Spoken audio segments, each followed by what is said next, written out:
I know that he posted to oppose mandates specifically. I remember this in specific. There's a screenshot that somebody has on, like, I think it's Facebook, where like Chase describes all the precautions he's taking. And Yes. what people leave out of that is that he was responding to a governor. I think it was a governor or a mayor of whatever town or city or state or whatever. I don't remember exactly the detail, but it was like a politician Yes. was saying, like, do not like see your family for, like, it was something like a stay-at-home order and just, call, like, report your neighbors if they're, if they're having a Thanksgiving dinner.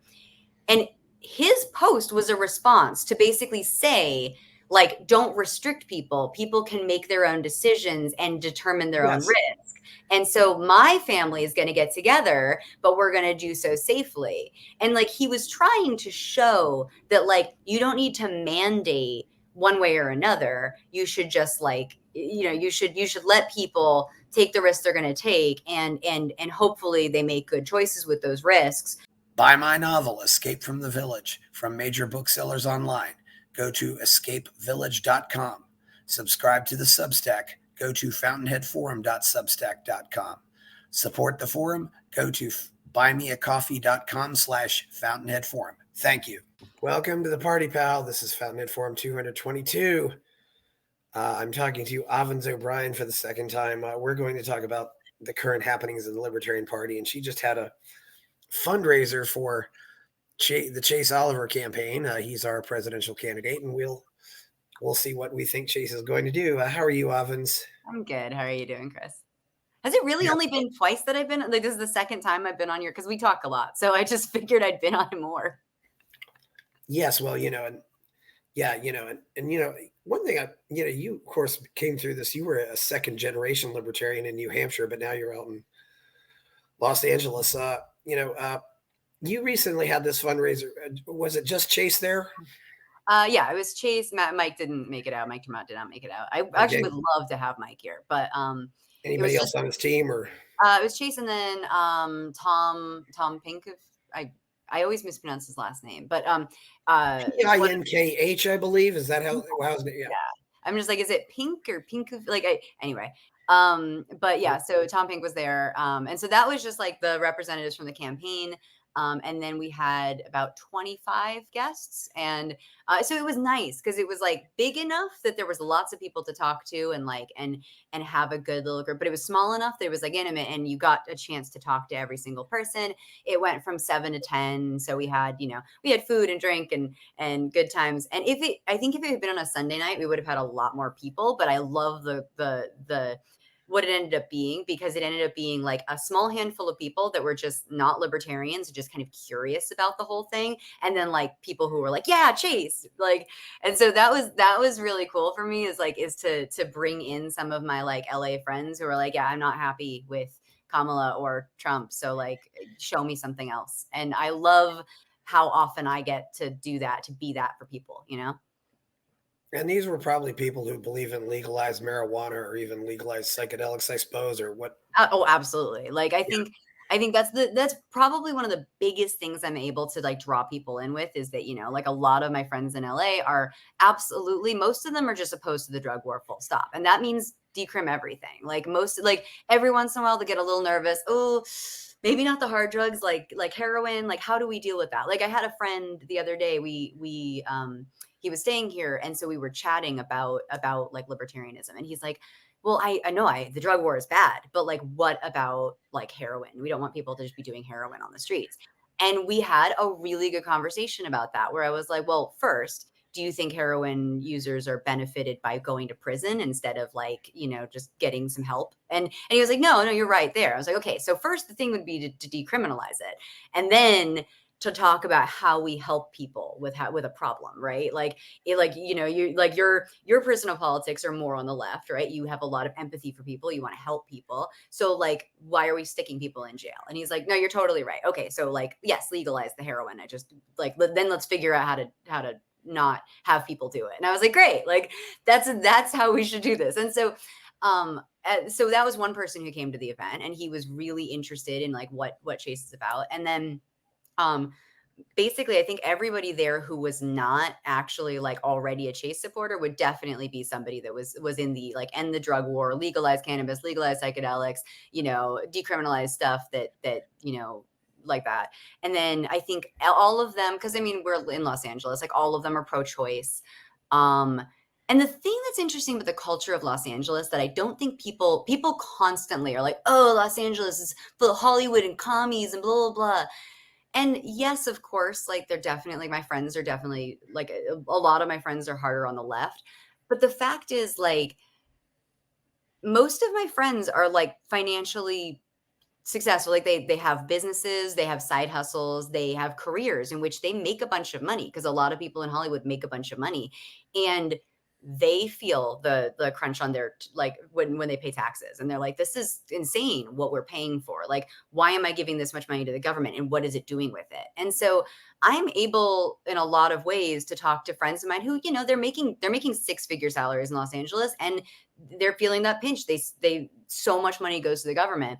And so I'm able to connect with people about, like, honestly, about fiscal issues, about drugs, about, women's rights to choose. Like, there's a number of topics. They get nervous about guns, but I'm usually able to kind of like lightly kind of make them feel, okay, yeah, like I think some people should have guns. And we just, we're working on those issues and planting seeds, let them grow. Like, um, and there's just a lot of things, like they don't like wars. They're not sure like where to go with the whole, like, let's say Ukraine and Russia thing, but they're also totally open to learning more because they don't understand it.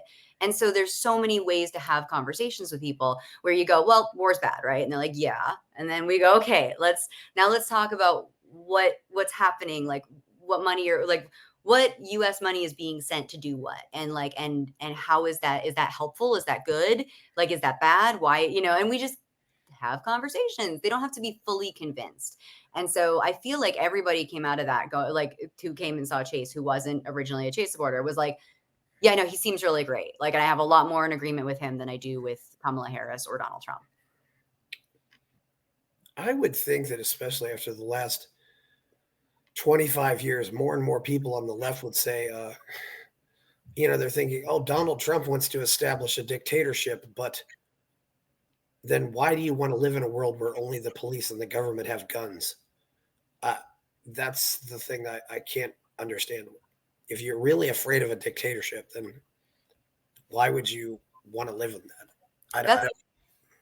That's Yeah. honestly that's the thing that I always start with. That's almost there's two things I start with on the gun discussion with people who don't like guns.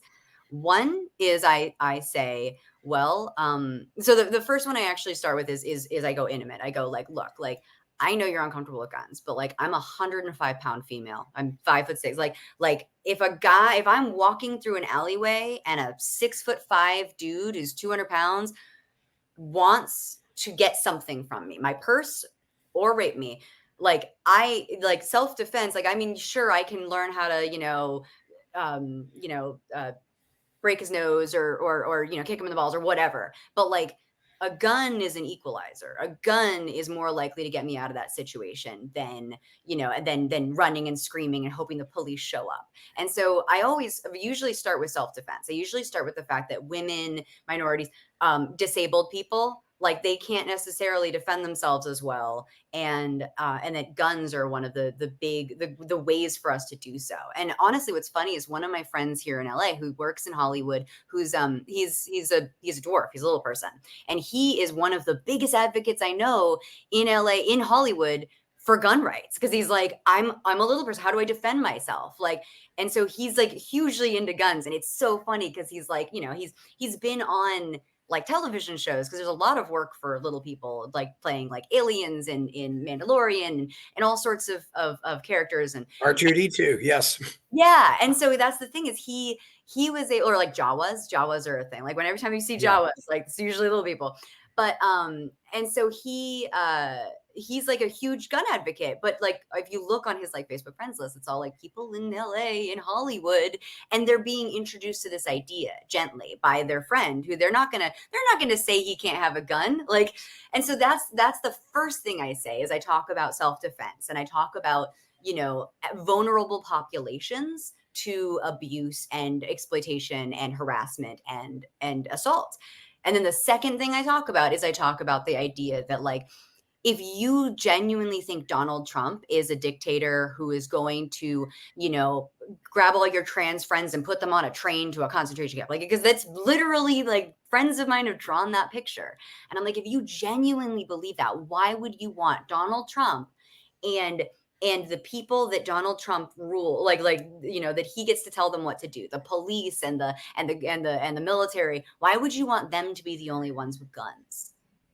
And so I use that one a lot, is I'm just like, I don't understand, like, and especially, like, when you talk about Black Lives Matter and things like that, you want cops to be the only ones with guns? Like, didn't you just say they go around murdering Black people, like, whole full, like, why? And so I always do it gently, but I just, like, I mean, whenever there's like a shooting, or whenever people start talking about things, or whenever they talk about, like, Donald Trump's gonna be a dictator, I'm like, thank goodness I have a gun. And people are like, why'd you bring guns into this? And I'm like, well, how do you stop dictators? Like, how do you stop it when they show up at your house, or your neighbor's house to allegedly steal your, gay friends' kids because they don't believe in gay adoption? Like, the theories that they have about what's going to happen, it's like, take those theories, play them out to conclusion. If that's what's going to happen, why don't you want a gun to stop them?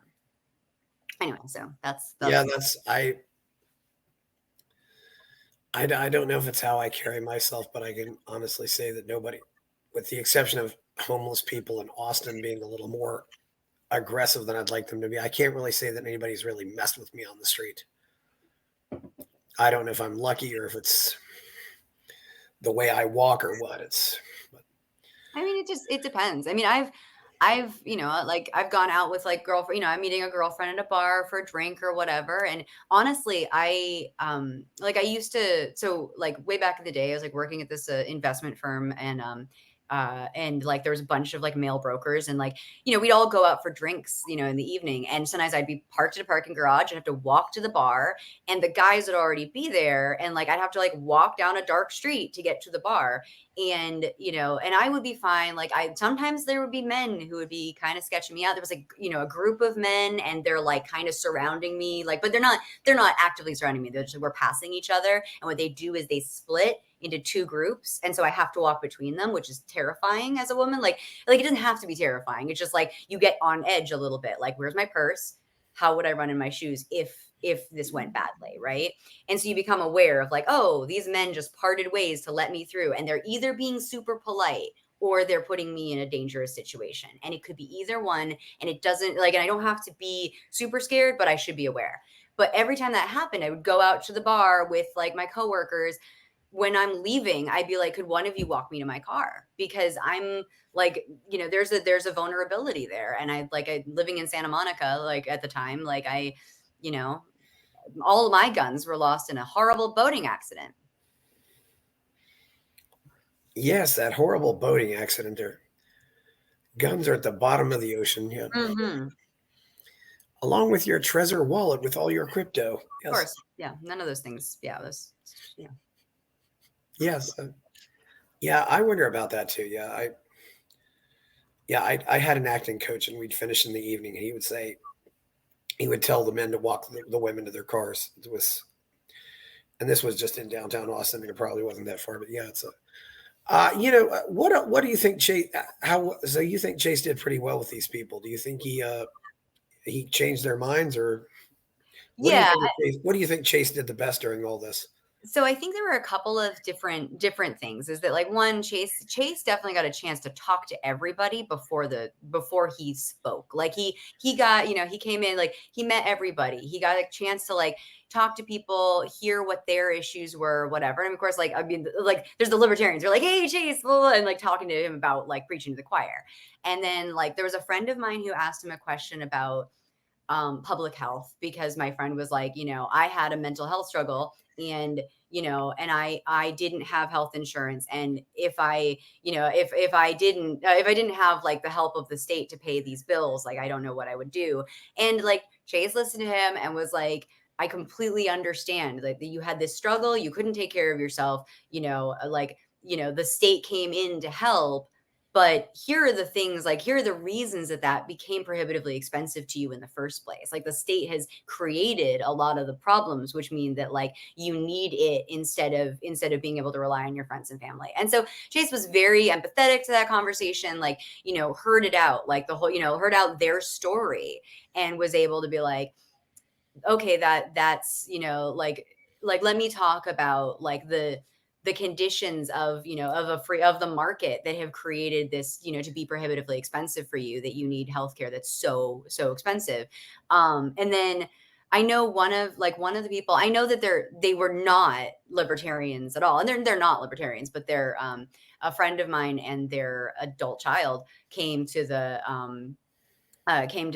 thing, and they don't really want to support, specifically because their family is half Arab, and they're like, they can't support politicians who are going to support Israel. Like, that's for them, like that's Mhm. that's a huge issue for them. Now they also care about other issues, but like for them, they're just like, I really can't support somebody who's, in favor of this genocide. And so when, like, Chase, what happened is I actually convinced them about Chase by showing them the clip of Chase saying, and they are starting the ceasefire now. Like, when he said ceasefire now at the convention, that caused my, like, I was like, yeah, this is the guy who won the nomination. And they were like, okay, tell me more about him. And their kid is like 19 years old. And so they're on TikTok, and so she's excited about him. She's like, yeah, I'm gonna vote for this guy. Like, he seems, he's on TikTok, he's making content all the time. I agree with the things he has to say. I like some of the things I'm like a little bit less in agreement with, but like, he doesn't want to, kill Palestinians. So let's go for it. Like, everybody's got an issue, and the key is to make sure, like, you talk to people and you find out what that big issue is for them. But I think that everybody who came is likely to vote for Chase. Like, I don't see any reason that the people that came wouldn't. There's like one person who might be like, but I just really don't like Trump and I want to vote for Kamala. But I think I may have convinced them by the fact that I was like, your vote for Kamala isn't going to matter in California. And so, like, there are definitely people that kind of feel like they have to, they're worried about what's going to happen with a Trump win, or in some other cases, a Kamala win.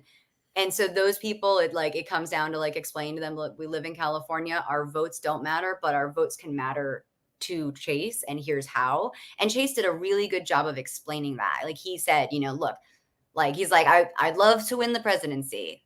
I think it'd be a better country if I did. But let's talk about what wins are. And he talked about down ballot candidates. He talked about ballot access. He talked about creating more options for people. And all of the people there, even if they weren't libertarians, resonated with that as a message. And so that was really good. I think he did a good Uh, job. the parent was the 19-year-old there, or his parents were there. So she was supposed to come. She got very, like, she was like, oh, but what if it's all like crazy libertarians? So it was, my friend came, and she was supposed to bring her 19-year-old, and her 19-year-old got really nervous and like, oh, you're like, so 19-year-old still on board, like, wants to Yeah. vote for Chase, but did not actually come, but like actually like sent her mother with like questions, like, oh, like, can you ask him about this and whatever. So, like, she's super interested, but also like really nervous about like meeting a presidential candidate and their their fans in real life. It was very cute. Well, the 19-year-old man might be concerned about getting drafted. That's why I asked that question. No, well, in this case, it's a girl, but yeah, like, but that's something that kid, like, I mean, I think that a lot of young kid are like, the draft is pretty far from super young kids' minds nowadays. I've noticed, like, that doesn't usually come up because they're so far removed from Vietnam that at this point their parents weren't even Vietnam era. Whereas, like, for me, like, I remember my mother talking about Vietnam, and so I'm like, oh my god, the draft, like, and I know that, like, when we started the war on terror, I remember being concerned about a draft. But at this point, I feel like maybe I'm not in touch with that, but I've noticed that, like, young people, whenever I've said something about the draft, it doesn't that doesn't seem to be something, because it's like they don't think it's a possibility. Yeah, and I wonder if they push for it hard enough that it'll come back, but I don't know. And that's the thing I don't understand.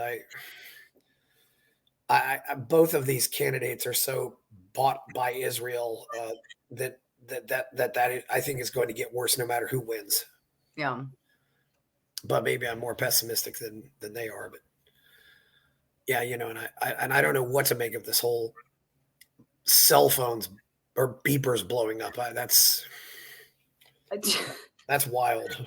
I remember the first thing when I heard about this, I was like, people have beepers? Like, that was the first thing I thought of. I was like, I didn't know that people have beepers anymore. People still have beepers because it's a simpler device, and you'll get coverage in areas where you won't get cell coverage because a beeper just has to get the signal back, just to receive the signal and it beeps. That's all it has to do. It's not, it doesn't have to handshake with the tower that's sending to it. So you can, there are places where there's still places where beepers work that cell phones don't work. But yeah, interesting. This is never something I've thought about. Like I remember when people had beepers. I remember when I was little being like, someday I'm gonna have a beeper. But like by the time, I mean, I was 14 when I got a cell phone because like it was 2002 and mom was like, yeah, you can have a cell phone now. Like you're going to the mall with your friends. Like, it was funny because my mother was like, because the thing was I was 14 and like my family's homeschooler. So I started college early. So I started college at 14. So mom was like, all right, you're in college. You're going to do like you're going to be hanging out with your friends. You're like, I want you to be connected. Like I want to be connected to you. And so like she got like a family plan and got a cell phone. So she got a cell phone. I got a cell phone. So I guess I was 14 and she was 54. We got our first cell phones. But I remember as a kid, one time, like we had car trouble and we were pulled over on the side of the road and we were like, standing there, like trying to flag someone down to like, get either a ride to the, gas station or I don't even remember at the time. But my mother told like the person, like somebody pulled over and mom was like, could you like go to the next gas station and tell them to call AAA or something like that? And they were like, oh, and they had an SUV. And I remember it was one of the first times I'd seen an SUV, but they opened up the center console and there was a car phone. And I was like, that's so cool. They have a phone in their car. Someday I'll be rich enough to have a phone in my car. And just like, yeah. Well, Charlie's Angels from the 70s. That was one. They had car phones on Charlie's Angels. I have to admit the scariest thing for me, Avens, is I think back now and I said, I am so glad I learned to drive a car before there were cell phones. Because it takes a while. You get your license, but it really takes a while before you learn how to drive. Like fluency with driving, yeah. I mean, if I had a kid who just got his license, I'd probably say, you don't use your cell phone for at least 2 years while you're driving. I don't know if that's draconian, but it just seems like it seems kind of scary to me that if you're a new driver and you have a cell phone, I wonder how if you're ever really going to learn to drive. But I honestly, it's something that I've thought about is because, I'm always about the fact that like most parenting is most important to do when kids are little to establish like to model behavior. Right. And so it's like, when I eventually I don't do a lot, like I don't do a lot of texting and driving or anything, but like I have my phone up. I usually like I've got music playing from my phone, but I can see if someone calls me, whatever. Like I don't use my phone much while driving at all. But that being said, like I think that when I have kids from a very early age, I'm going to make sure that my phone is out of view so that my children grow up with the expectation that you don't use phones while driving, because I know that like by the time my kids have cars, they'll just have neurochips in their head. Like who knows like how bad it's going to be. But the fact is like, or how amazing it's going to be.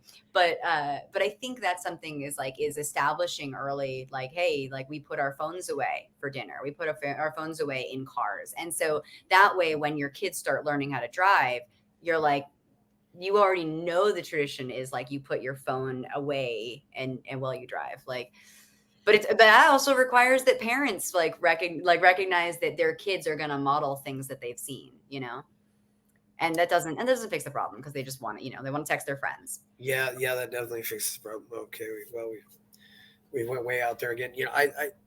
we're going off topic again, but I definitely think that Chase's greatest strength is his anti-war message. It seems like he's very much, or maybe I should say he's anti-interventionist. He just doesn't, which has always been a core principle of the Libertarian Party. Yeah. I don't know what's, yeah, I don't know what you think is going to happen with this war. I don't know if you know a lot of people who are in that age bracket either, but it's of like of being in, you know, if there was a draft that they would get drafted. Yeah, it's still something I think about. Yeah, I mean, I know a bunch of young people who are of an age to theoretically be drafted. I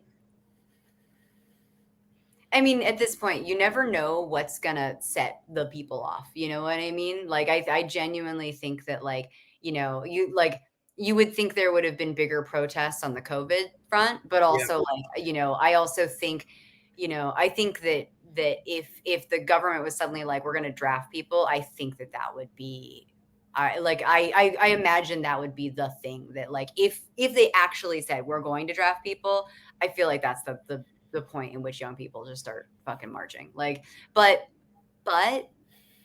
you don't know. I don't know. Like, you know, I understand. Here's the thing with the COVID situation. Like, I didn't buy what the government was selling on it, but I understand why some people did. And I think that's important to recognize is not saying I agree with this, but being able to go, oh, that would seem scary if you are of the mindset, like if you're a particular mindset and like the government says, no, like people are going to die if you don't do these things. Like, I get why some people would be like, oh, I don't want to be responsible for that. Like, I don't want that to happen. yeah, And so you gotta have empathy for like how someone else is gonna perceive information. And so I kind of get why like some people weren't like out on the streets on COVID, even though I think that like it was something worth like on certain things the government did, totally worth being out on the streets for. But that being said, like I don't know how the government would sell a draft to the people in a way that wouldn't cause the people to fucking revolt. yeah. You know? That's true. Yeah, unless there was another, heaven forbid, another World Trade Center. But I don't even know how that would impact America now. Yeah, I mean, because like I remember after 9/11 happened, like there was a conversation about draft, but people were just willing to sign up. People were like, "Yes, I will go kill the people who did this." You know what I mean? Like there was like that movement, that moment was like enough to cause a bunch. Like I had friends whose older brothers signed up for you know Yeah. for the army. Yeah, one thing I remember is I think I'd given blood about 2 weeks before 9/11. So, you know, because I knew all these people said, oh, I went and gave blood and said, you know, of course you only give blood every 2 months. So, and I just said, well, I gave a couple weeks ago, you know, Yeah. but yeah, I don't know what's, yeah, you know, Avens, this is one thing I got to bring up. How long have you known Chase? Um, in person, I Yeah. believe we met in like 2016-ish. Okay. Maybe 2018. I don't quote me on that because I don't remember. I've Yeah. been friends with him on Facebook since at least 2016, and Okay. I think maybe 2015. And I know what's really funny is the other day, like somebody was like, "Where's Chase been? I didn't know Chase before this or that or whatever." And what's funny is I went on Chase's because I'm friends with Chase on Facebook, and I went through I went into Chase's Facebook and I like searched for my name and for Judd's name, and he'd been sharing posts of ours since like 2014, 2015, 2016. And so I was like, he knew who I was before I really knew who he was. And he was sharing things that Judd and I said. So I was like, all right, like he was at least tapped in enough to know us and to know what we like and to share our stuff. So like that was cool to see like that. But because I couldn't remember like exactly when I had first become in contact with him. So but I mean I know that I knew him in person by 2018. And I'm pretty sure it was like 2016 or 2017.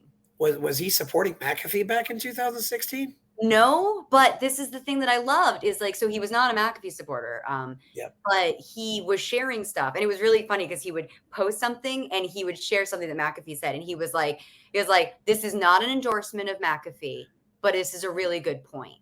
And I loved that. I actually like that is something I love about Chase is that like, and to see that as early on, to recognize that like some people are supporting him and you can say nice things about someone even if you're not on their team, like because he was, you know, at the time I think he was posting about Gary Johnson a bunch and like, but like I have no problem with that. Like, you know, he was posting about Gary Johnson in 2016 a bunch. He shared stuff by Judd and he shared stuff by John McAfee. And I noticed that when he shared stuff from John McAfee, he was like, this is not an endorsement. I don't necessarily think he should get the nomination, but this is a great point. And I was like, I love that. That's something it seems like there was a time when you could quote people or take a quote from them and you could quote it without, and nobody would, and you wouldn't be accused of, oh, you love that person. No, I just like what they said here. It's just a good quote. Yeah. Yeah. But now it seems like now if you quote somebody, it means you automatically love them and the people who hate them will automatically jump on you. I don't get that. What reason why I asked this? I know Chase had a different Twitter account. What was Chase saying about the big bad virus in February and March of 2020? I don't think I followed him on Twitter back then, or if I did, I didn't notice. Or on Facebook or anywhere. I know that he was posting about like I know that he posted to oppose mandates specifically. I remember this in specific. There's a screenshot that somebody has on like I think it's Facebook where like Chase describes all the precautions he's taking.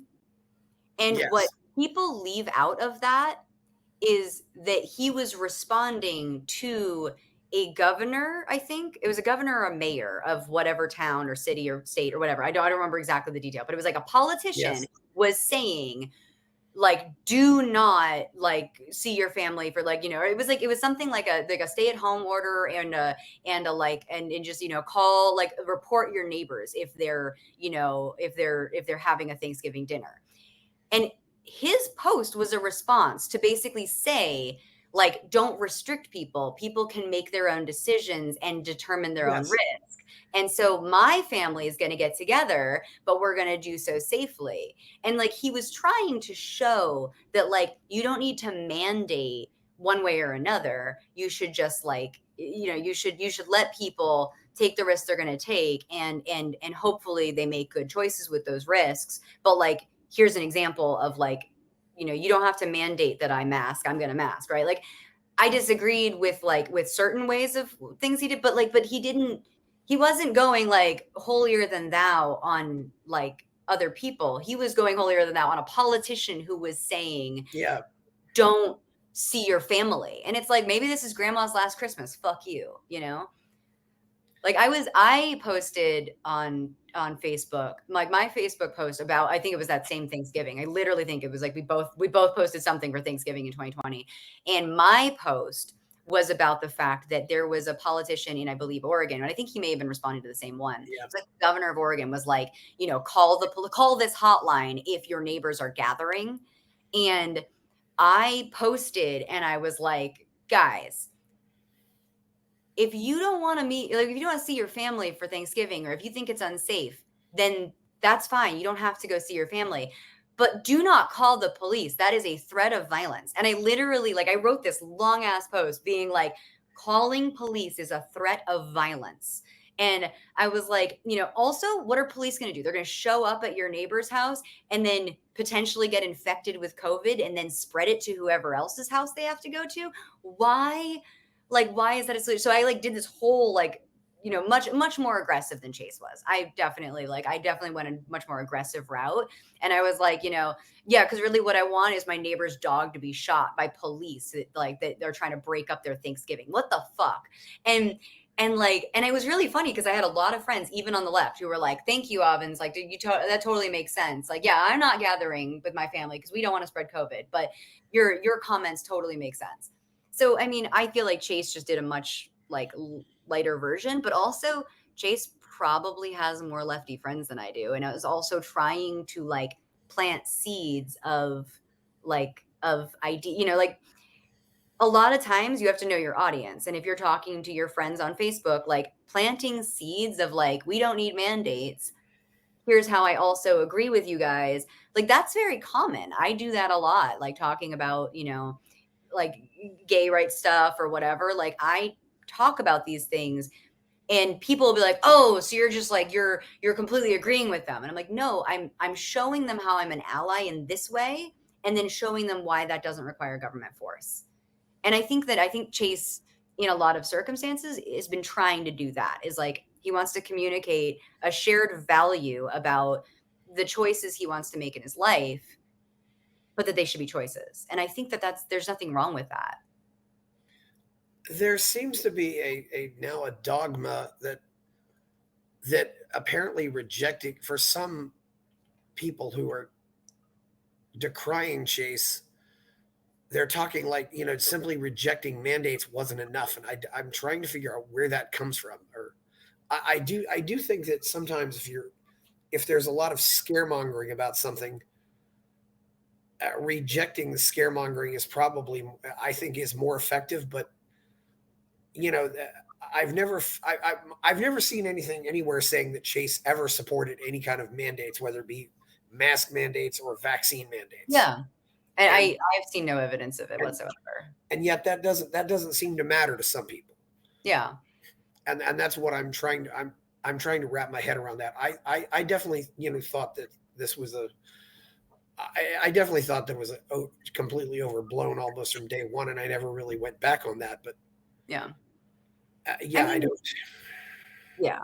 Sorry, I don't need to interrupt you. You can go ahead. Yeah, but I don't understand why libertarianism is not about your personal behavior. It doesn't say anything about whether or not you should wear a seatbelt. Right. I honestly, I think it's a form of thickism. And so like that's the thing is that like I like and I it's really ironic because I like so the thick thin libertarian debate in case somebody's watching this and is like what the hell is that is like there was this discussion about thin versus thick libertarianism that Yeah, happened in like I want to say like 2014, 50 whatever like it was like yeah. that era. And I'm And still not even sure what those terms mean myself, but yes.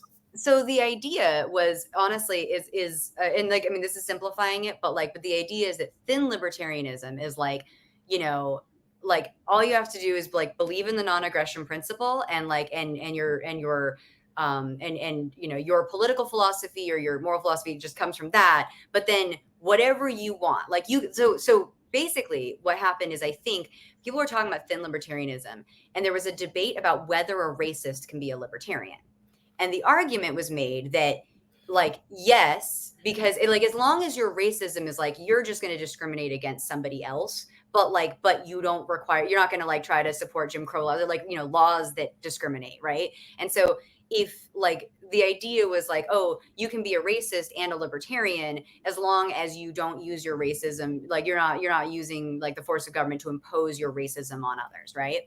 And so that's how that came about. And so then they were talking about like these ideas of like people who support gays or whatever. They were talking about how these are thick libertarians because they believe that like you have to reject racism and reject sexism and reject homophobia in order to be a libertarian. And so the like that was like a big conversation. I don't know if that was the core conversation, but that was a big conversation is that the people who were like, yes, racists can be libertarians were basically saying that these other people were thick libertarians and they were trying to add in all this additional stuff to libertarianism about their moral preferences. Like, don't be a racist, don't be sexist, don't be homophobic. And like that's an interesting conversation to have. But what was really ironic is that people were also like if that is the definition of thickism is this idea of bringing in other like absolutes about your lifestyle or morality in order to support your libertarianism like you have to be anti-racist to be a libertarian for example is like as an idea is that people like Ayn Rand are also thickists right because her views of the world were like she actually had a lot of dictates about what was good and what was not and her judgments of like art and her judgments of like how you view the world is like she had this idea that you couldn't just like believe in like freedom like there were all these other things, these moral positions she had about the world that she expected people to agree with, you know, like smoking not being bad and things like that.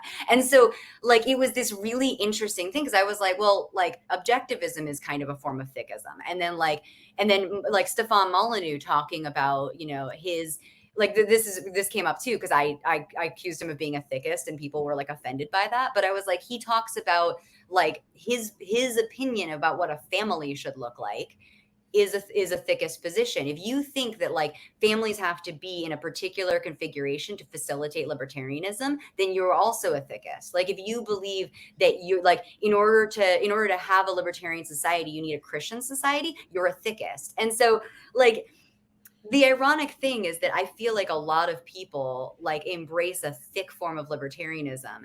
And so when people are like, well, you know, you have to like not just oppose mandates, but you also have to reject everything the government says. That to me, that's a form of thickism. Like I don't, whether or not the government says something is not the arbiter of whether or not it's true. To me, it's like I hear an assertion and I look into it myself.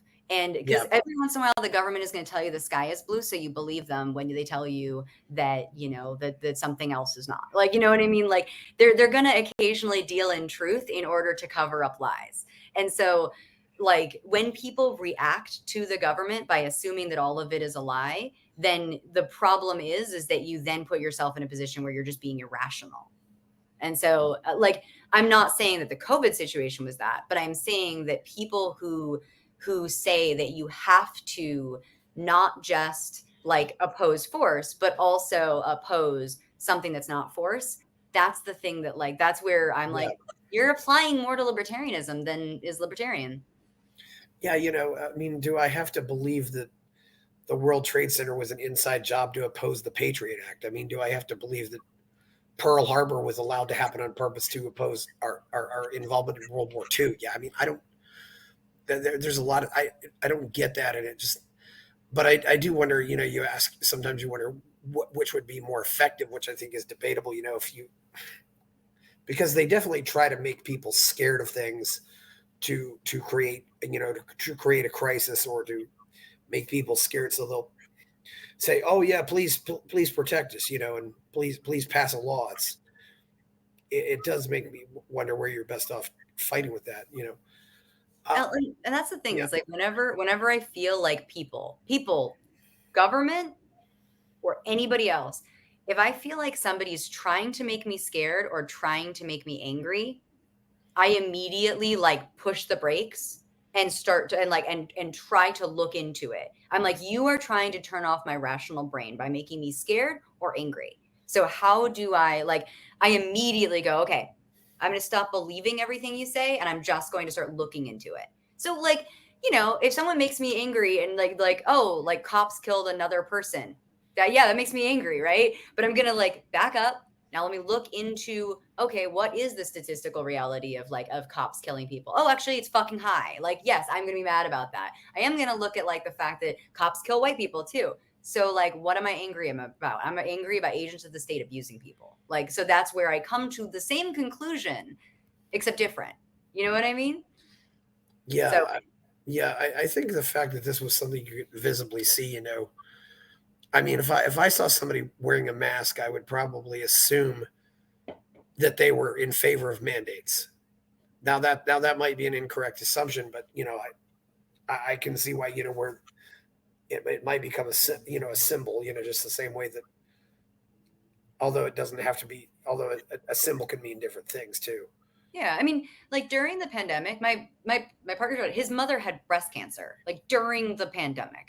And so like there was a whole thing where like she had to go get like chemo and like you know, like so she asked us to mask when we came and visited. Like I'm not going to say no in that moment. Like I'm not Yes. like you know like whether or not it's effective, one, I'm not going to have a debate with her. Like her doctor told her these things and her Yeah. focus like her energy should be on getting well, not arguing with me about whether a mask is effective. And so like that's the kind of thing that I would like. And I think one of the times that we went to visit her, like I wasn't feeling well, and I was like, I'm not going to come because I'm not feeling well, and she's dealing with chemo. Like I don't want to give her something. And like so the thing is that drives me nuts is it's like maybe somebody has a relative at home that like that has chemo, or maybe somebody themselves is sick. I've done this a couple times. I've masked on planes, even since the mandates are like way done. I've masked once or twice on planes when I've had conference crud after a conference. Like, you know, when you like leave a conference, you're just coughing and sneezing, you're just disgusting. Like this has happened to me a bunch of times. I wore a mask one of the times I was on an airplane the last like 2 years because I was so gross, and I was like, I felt bad for the people around me because I was on the plane going, you know, just like trying to stop my droplets from getting on people, you know. But if you look at me, maybe you're like, oh, look, they're a mask tard. I just don't want to be disgusting. Yeah, I and that's the thing. I don't, you know, we don't know what kind of social pressures Chase was going through, whether or not, you know, your family might say you can't come to Thanksgiving unless you wear a mask or something like that. It seems like a little thing, and you know, I still look at Chase and say, you know, nobody's better than this. It's a, you know, I definitely think he's still the best we got out there. This is definitely something I don't so I don't know why anybody would throw Chase under the. Well, maybe I can understand, but it doesn't make a lot of sense to me. It's almost as if people are trying to find just making up excuses for not liking him, you know. And he's got so many other things going for them that. Yeah. I mean, and like, I do know that like libertarians in general have a tendency to make perfect the enemy of the good. Like, you know what I mean? Like, and that's something that like, you know, I think all of us struggle with to some degree. There's going to be somebody out there that someone's gonna be like, this person's great. Like, actually, like you love Millet, right? I think he's great. I think he's great. I also hate the way that he talks about abortion. I've seen like one or two things where he's said something about abortion, and I've been like, ugh, it's not perfect. I could shit all over him, and I've seen libertarians do so because of certain things he feels about like social policy, specifically around like abortion rights and things like that. And I make an active choice to be like, I don't think he's perfect, but I think he is good. And so I'm going to simmer down on this thing, and maybe it makes me a little bit less vocally active. Like maybe I'm not like, he's the fucking, you know, hero. Maybe I'm a little bit less enthusiastic because of that. But what I try not to do is I try not to get in people's way. I try not to get in people's way. And so I'm going to say, cool, you're super enthusiastic. Chris, I'm really happy for you that you're so enthusiastic about him. And then I might be a little bit less enthusiastic, but then you're going to share something that he did that was fucking awesome. And I'm going to go, that was really cool. And I'm going to share it because I want to amplify good things, and I don't want to amplify bad things. And so if Millet said something about abortion that I disagreed with, I'm going to be like, let's not talk about that. And I think more libertarians need to do that. They need to go, hey, you know, like the Ron Pauls, the Rand Pauls, the Masseys, these are not even, you know, like they're Republicans who happen to do libertarianism, you know. We gotta be able to balance like the fact that like there's people are sometimes imperfect, but we can celebrate their wins. You know, Jefferson owned slaves. He also penned the fucking Declaration. Like, like let's not destroy what's good because it's not perfect. You know, one thing I forgot to comment on earlier, Avens, you mentioned, you know, cancer chemotherapy. I was glad to hear that she was able to get cancer treatments at all during the scaremongering that happens, because that is a huge problem that came out of this. Yeah. People not being able to get mammograms, not being able to get colonoscopies. I wouldn't be shocked if that alone was more costly than any of the alleged virus problems. Yeah. I mean, mental health, suicide rates, domestic violence rates, because people were not going to work. Oh yeah. Well, and you know, and the big one for me is, you know, some people, they will not miss their Alcoholics Anonymous meetings for anything. I don't know how effective it is, but obviously if they think it's effective, they need to keep going. Yeah. Yeah. So yeah, you know, and getting back to Getting back to me, Leia, I just say now, look, you had a patient who weighed 500 pounds, had stage 4 cancer, and now you've got a patient who maybe weighs 400 pounds and the cancer is gone. Right. Maybe that's not health, but it's a whole lot better than what you had before. Right. And yeah, that's become my issue there. Yeah. And you're probably talking about people up here. He's got some down there too. He's got haters. If you know Antonella Marti, she's probably one of the loudest ones. Sounds familiar. Yeah. Yeah, she's involved with the Atlas Society. Yeah, so she's and that's a big one too. I think for some, I don't think abortion's a deal breaker for you, but some people it is. Well, and it's a deal breaker in a way. Like Yeah, I I support, so like for example, like I worked on the Ron Paul campaign in 2008 and a little bit in 2012, but I was mostly too busy. So 2008, I worked on the Ron Paul yeah, campaign, and I was full on supportive of him in the primary season. I like in New Hampshire, you don't it's really easy. Like I was an undeclared voter because even though I was vice chair of the Libertarian Party in New Hampshire, there was no like party status for libertarians. So basically what I could do is I'm an undeclared voter, and then it has an open primary. So basically what I can do is like at the primary place, I go, I'd like to vote in the Republican primary. They give me a Republican ballot, and then I fill it out, and then I hand it in, and then I go, I'd like to go back to undeclared. And so, or whatever. And so that's like how you do it in New Hampshire. And so every time I voted for Ron Paul for the in the primary because I wanted Ron Paul to be the nominee. Now, I'm fairly certain that I probably would have voted for him if he had gotten the nomination, which wouldn't have never came up. But like if he had, but abortion is a big issue for me, and I probably would have been like, I need to really like have some assurances that you're not going to try to make it federally illegal. Like because like he did support the Life Begins at Conception Act and things like that. Like and so like I would really struggle there. And what I'd probably do in that circumstance, and like again, don't quote me on this, I don't know if I would do it, but like I would probably be like, okay, I'm voting for Ron, but I'm voting for pro-choicers in every other column, which would yeah, mean like basically sticking Ron Paul with a Congress of Democrats just to counter like what I'm worried about, which is abortion rights. And so that's the thing that's tricky, is that like that's something I remember doing as a New Hampshire voter sometimes, is like if there wasn't a libertarian on the ballot, I would like try to like vote for the Republicans that I liked and then vote for like some other Democrats to just kind of like keep them in gridlock. Like that's what I would do, like when I didn't have libertarians to vote for, or I'd write in people. Like I do kind of a mix. But it's like it sucks because it's like that's not who I want to vote for. I want more libertarians on the ballot. But like I wouldn't say that abortion is like a deal killer for me. Like that's not maybe, but it's close because to me it's like such a fundamental issue.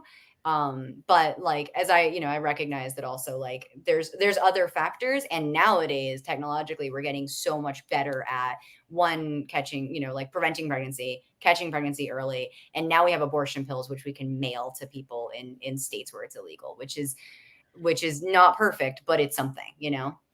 yeah. And I don't know if you saw Dr. Paul wrote that article, the pro-life case for the abortion bill, which was great. Yeah, but the other thing too. What other issues did Chase talk about at your event? So he talked about inflation. He talked Yeah, about he like, and that was the thing, is he realized like every single person at that thing has felt the squeeze of like, you're going to the grocery store. This was so prescient for me because I had just gone to the grocery store to buy snacks for the party. And in my head, I was like, this is going to be like $125, like in my head of like what I'm buying. And then like I went to the store and I buy things on sale. I pick the store brand of something because it doesn't matter, like whatever. And then like I like checked out, and I did get stuff for me too. It wasn't just the Get Chase thing, but I like went to the grocery store 3 hours before the thing started, and it was $259. And I was like, this would have like 8 years ago, this would have been 130, $160. Like yes, I could see it. And so he talked about inflation, and he actually talked about it very, like he explained inflation in a very like understandable way. For like, he explained like how, the government has to print money to pay the debt. It's like, it actually was, I like, he did it in a way that like my friends who have no idea what any of this means were like, oh, that makes sense. Why aren't the Republicans and Democrats talking about it this way? So that was the point. The first point, he talked about immigration because on Wednesday he went to the border. He went to San Diego, and he went to the border, and he talked to people there, and he actually like did a whole thing. And so he talked about immigration. He talked about the fact that like we need to make it easier for immigrants who come here to work. Because like when you can work, you can be part of you can be a productive member of society. You can make money, you can spend money, you can engage in an economy. And so he was like, we need to open up options for people to get, to come in and become productive members of society. And then the third, he actually talked about abortion. And then he tied that into, just like the idea that you have the right to your body, the right to your property, business, that speech, that little like thing he does. He's like, your life is your life, your body is your body, your business is your business, your property is your property. It's not the government's, and it's certainly not mine. Like, that's his little like spiel he does. So he kind of like tied all of that into there. He talked about wins for libertarians, like down ticket. He talked about making a more inclusive libertarian party in which people can come in and learn. He talked about anti-war stuff a bit. Those are the big things. And he talked about it. Like, those are the things he gave in his speech. He basically, like, those are the like, inflation and economy, immigration, choice and bodily autonomy, like tied in, like the drug war, things like that. And then he also talked about war in general, like that. Those were the four big talking points of the speech. You said it, a few weeks ago, I think on Twitter, or maybe it was a few weeks ago. But I totally agree. This Hispanics and immigrants were a voting bloc that were at least 40 years ago, probably split down the middle, and it was people like Pat Buchanan who just told them to go to hell, and now they're all over on the left. And I don't think they're that enthusiastic about voting for the blue team, but they don't want to vote for a party that comes out and actively says. I mean, I'm not going to vote for a candidate who says I hate you. I'm just yeah. And this is a case literally where a party has thrown away a vote, just given the finger to a voting bloc, and then they're wondering why they don't want to vote for them anymore. Yeah.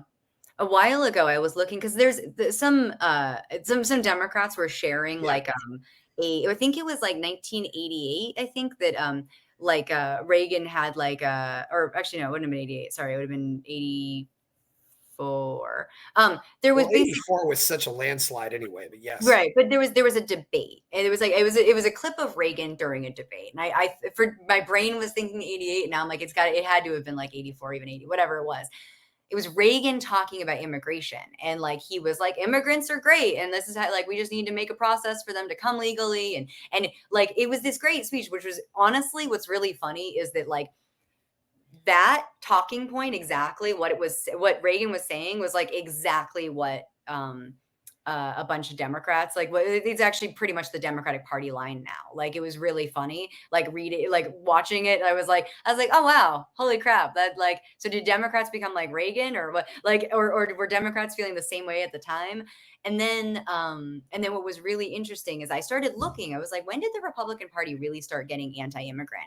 And I really started like looking at like where this kind of rhetoric was picking up. And this was like ages ago that I did this, so like I'd have to like pull it up again. But it was like sometime in the early 90s. It was like 1989, 90, 91, 92, 93. You just started seeing like the uptick of anti-immigration rhetoric in the Republican Party, especially like, and it was wild is that you just then see it like anti-immigrant rhetoric, California Democrat votes.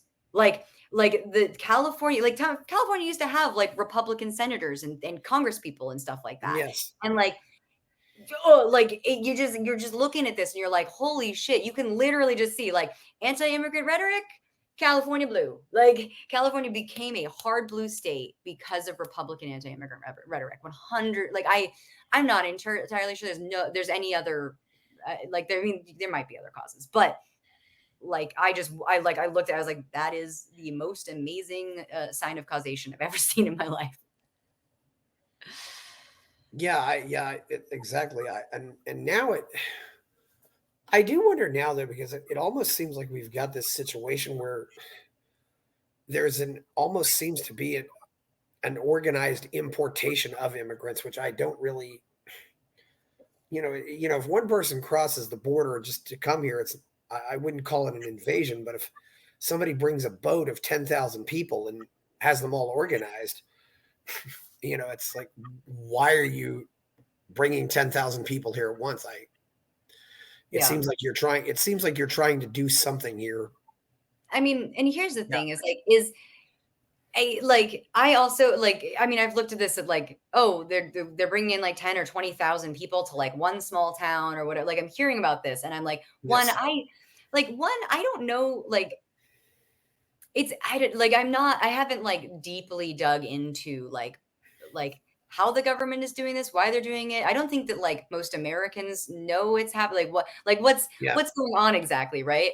But that's the thing is that the only way that I can really visualize like wholesale importation of like a group of people is like refugees in war. You know what I mean? Like, Yeah. because if you think about it, like during World War II, if America had actually been a moral leader, then we would have had like an importation of Jews like crazy, and we didn't. Like that was the problem, is like the Frank family apparently had applied to like come to America, and America's like, nah, you guys can just stay. and so it's like a bunch of people died because America was like, nope, we're not letting in more. And so in those moments, I'm just like, that's the kind of stuff where like I understand why people are like, yeah, let them all in, right? I just so I'm definitely concerned about like if the government is just paying to bring a bunch of people here, that's no good, right? Like, and if it's paying for them to just have like support and welfare and things like that, that's no good. But if people go, I'm escaping, horrors going on in, Palestine, Syria, and countless other countries. I'm, escaping, economic persecution from this state or this state, this country or this country. Someone's at the front door. Sorry, my Alexa's helping me out. Anyway, like wholesale importation of individuals on government stipends, not my thing. But like letting in anybody who shows that goes, hi, I'd like to escape this. Here's who I am. Like, my criminal record back home is entirely nonviolent, and it's because I opposed the government. You know what I mean? Like, I have no ties to any terrorist organization that we can see, and I'm not sick.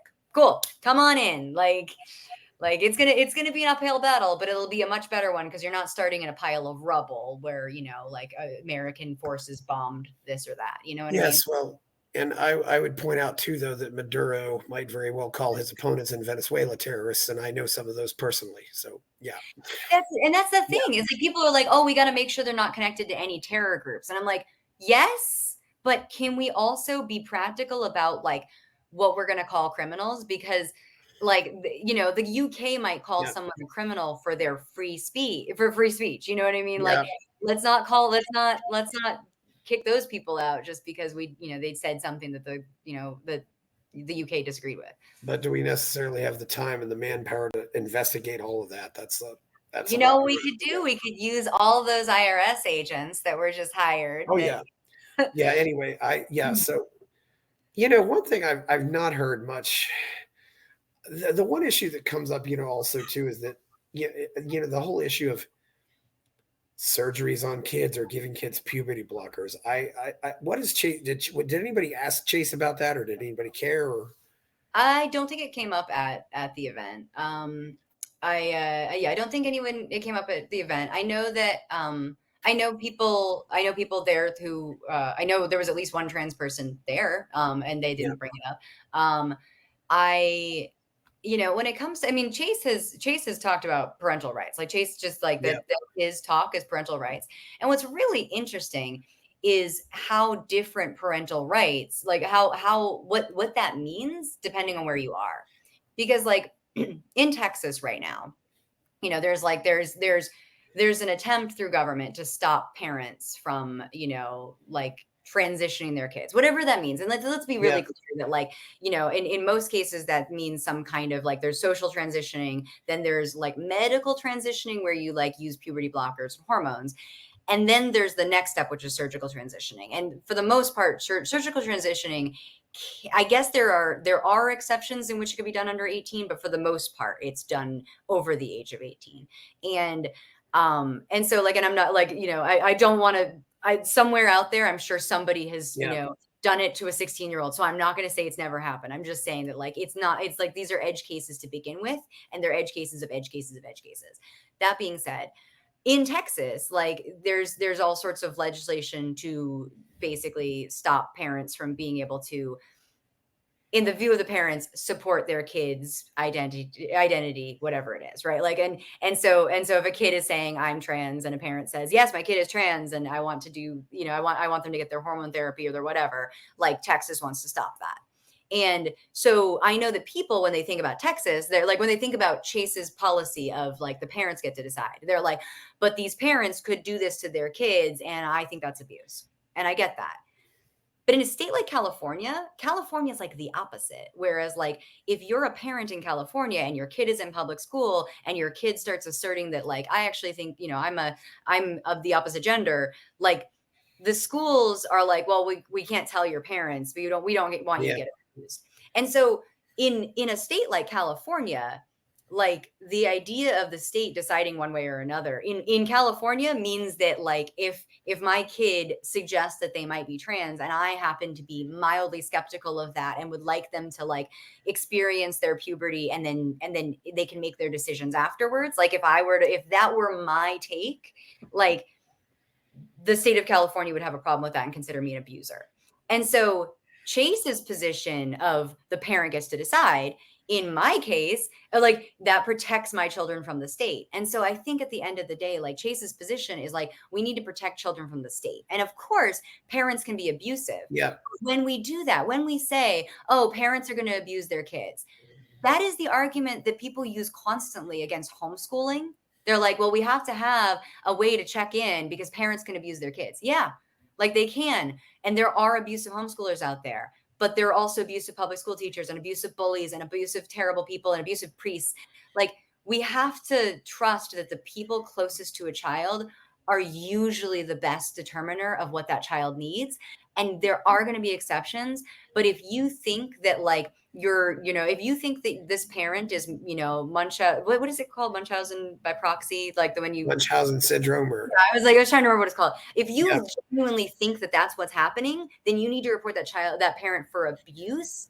It has nothing to do with the kid being trans. Yeah. It's about the kid, about the parent wanting, this this thing for their kid, right? Like, or sorry, this attention. You know how it goes. You know what I'm trying to say is, like, is if we're worried that people are abusing their kids, we need to actually, like, confront that abuse. And it doesn't matter if it's if it's like a transition process, or beating the shit out of your kid. Like, we can deal with abuse, and that's dealing with the edge cases, but parents are still parents and families are still going to be the best people generally. Yeah, I agree. One big issue here that I think comes up a lot is, when parents are divorced, the state often becomes the de facto parent. And you have cases where my ex-wife wants my little boy to be a girl, but I don't want him to be a girl. I want him to be a boy. Yeah. And that is huge. I mean, I can look at some things with myself, and maybe I don't want to sound like a victim here, but nowadays I realize I was a cesarean, but I didn't have to be one. I was only a cesarean because my older previous brother was. And when I was young, tonsillectomies were a fad. They were kind of a fad, I'll rip his tonsils out, You don't hear much about him anymore, but and I'm just glad I got out of school before giving drugs to all these kids was a fad. All right. Because it almost seems like this part of this is just another way to put people on drugs for their whole life. Right. I mean, honestly, Yeah. that's the thing that bugs me the most is just and I love modern medicine. I think that modern Yeah. medicine is a miracle. I'm glad I have antibiotics because I've had pneumonia a bunch of times. I probably would have died at some point. But that being said, like I don't want to live my life on a pharmaceutical product Yeah. if I can help it. And I struggle with people like, of course, if you have ADHD, like I know like we should work on ways to like remedy that don't require being subject to pharma like the rest of your life. Like maybe you use it at some point, maybe it's some way, but like I look at people sometimes and I'm just like, do you want to be dependent on this for the rest of your Yeah. life? And so like if I want to live a life in which I'm not dependent on things besides like food and water. You know what I mean? I don't want to have dependencies on, alcohol or drugs or cigarettes or whatever. And I'm a substance user. Don't get me wrong. Like I'll have a drink once or twice, like, if I go out with some friends or something and I smoke some weed, but I smoke weed like once or twice a week. And I do psychedelics and I do them Yeah. happily, but I don't have a dependency and I don't want a dependency. I think in Yeah. the situation when it comes to divorced parents and and then they have to fight over, what's best for the kid. The problem is, and here's the thing is like we don't have a good, better solution because when you Yeah. have two individuals, mom and dad, and they have kids. Now, what's really interesting is the majority of divorce arrangements are actually like from custodial to custody to child support, all that stuff.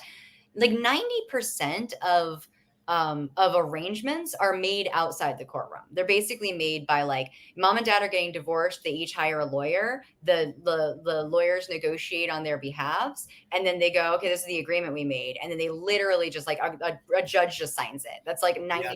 90% of that. That's what happens. Now the problem is one, lawyers will also lawyers will threaten, oh, we'll go to court over this. And so like lawyers definitely make the situation more tense and more problematic. And so, but that's not actually the court system. That's actually just lawyers who are like ready to use the court system as a weapon. But that doesn't mean that they'd win. And there's like a really interesting statistic, which is like 6 out of 10 fathers who fight for custody get it. Like more men get custody than women if they fight for it. But most men don't. Like most men who don't have Oh, custody wow. didn't fight for it.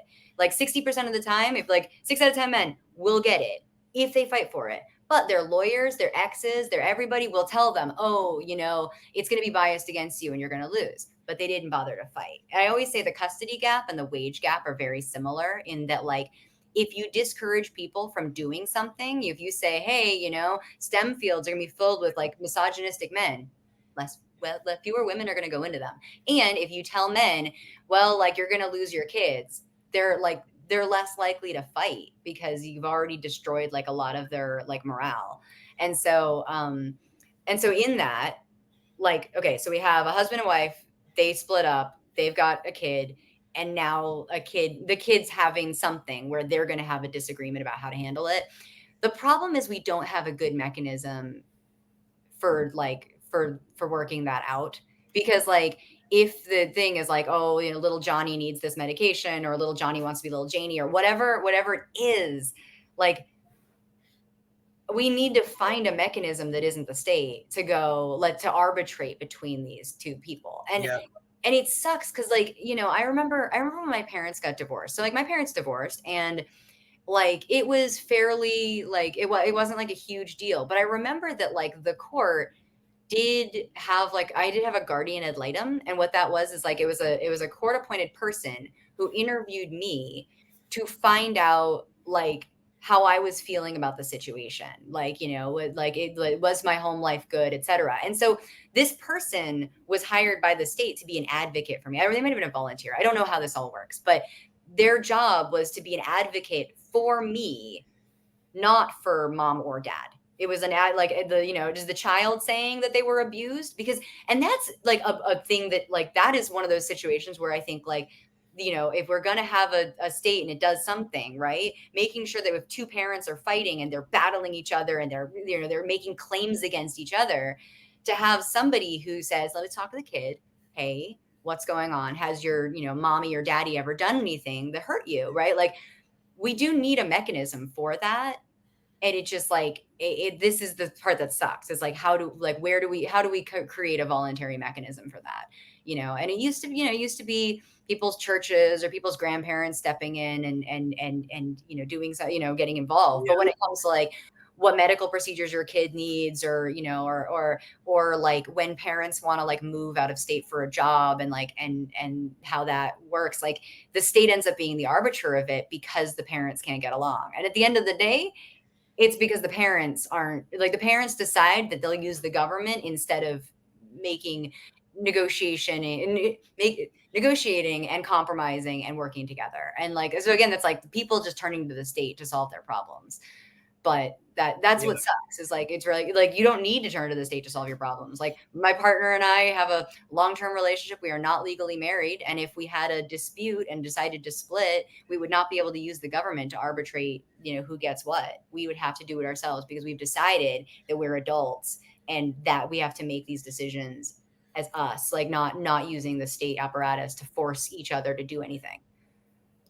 Yeah, I remember years ago, a woman I knew, I called up, and I told her, hey, I heard about this really good job, and and I lived in Columbus at the time, and this was in West Virginia, but it was just across the river. And I told her, and the first thing she said to me, she says, I can't take my kids out of state, but I told her, I said, it's on the river. You can still live in Ohio, Yeah. and all you got to do is go and then get on the bridge and go. It's but yeah, the whole, and of course in a state, I don't know what the divorce laws in Texas are, because you can go a long way, and of course California as well. You can go a long way with and still keep your kids in the state. Yeah. Yeah, Like, it's definitely, I don't know, because I've had yeah, friends who've gotten divorced here, and like, and most of those friends have like not bothered using like the state apparatus to settle their yeah, divorces. Like, they just go, okay, we're going to file out some paperwork and just be done. But I think in one of those cases, somebody had a kid and they made their custody and yeah, child support arrangements privately, and they're fine. Those are libertarians too. So yeah. Okay, so what else? What else do you think? What else do you think? Well, getting back. Actually, I should ask them this. Getting back to the, you were talking about psychedelics and stuff. If Michael Rectenwald doesn't take the gummy, what do you think happens? that's a good question. I At mean, the convention? yeah, I remember. Like, I mean, I mean, the problem, Did that cost him the nomination? Is what I'm asking you, really? I mean, it definitely, like there was no way for him to win after he took that gummy. There may have been a way for him to win before the gummy, but there was no way for him to win after the gummy. And the fact is, like, I hate to say it, but I don't like to get conspiratorial about shit, right? But like, remember like that day at the convention before the Trump thing, that day they were like, okay, so we're gonna have a poll of who we think should respond to Trump, and the number one person is going to be the responder to Trump.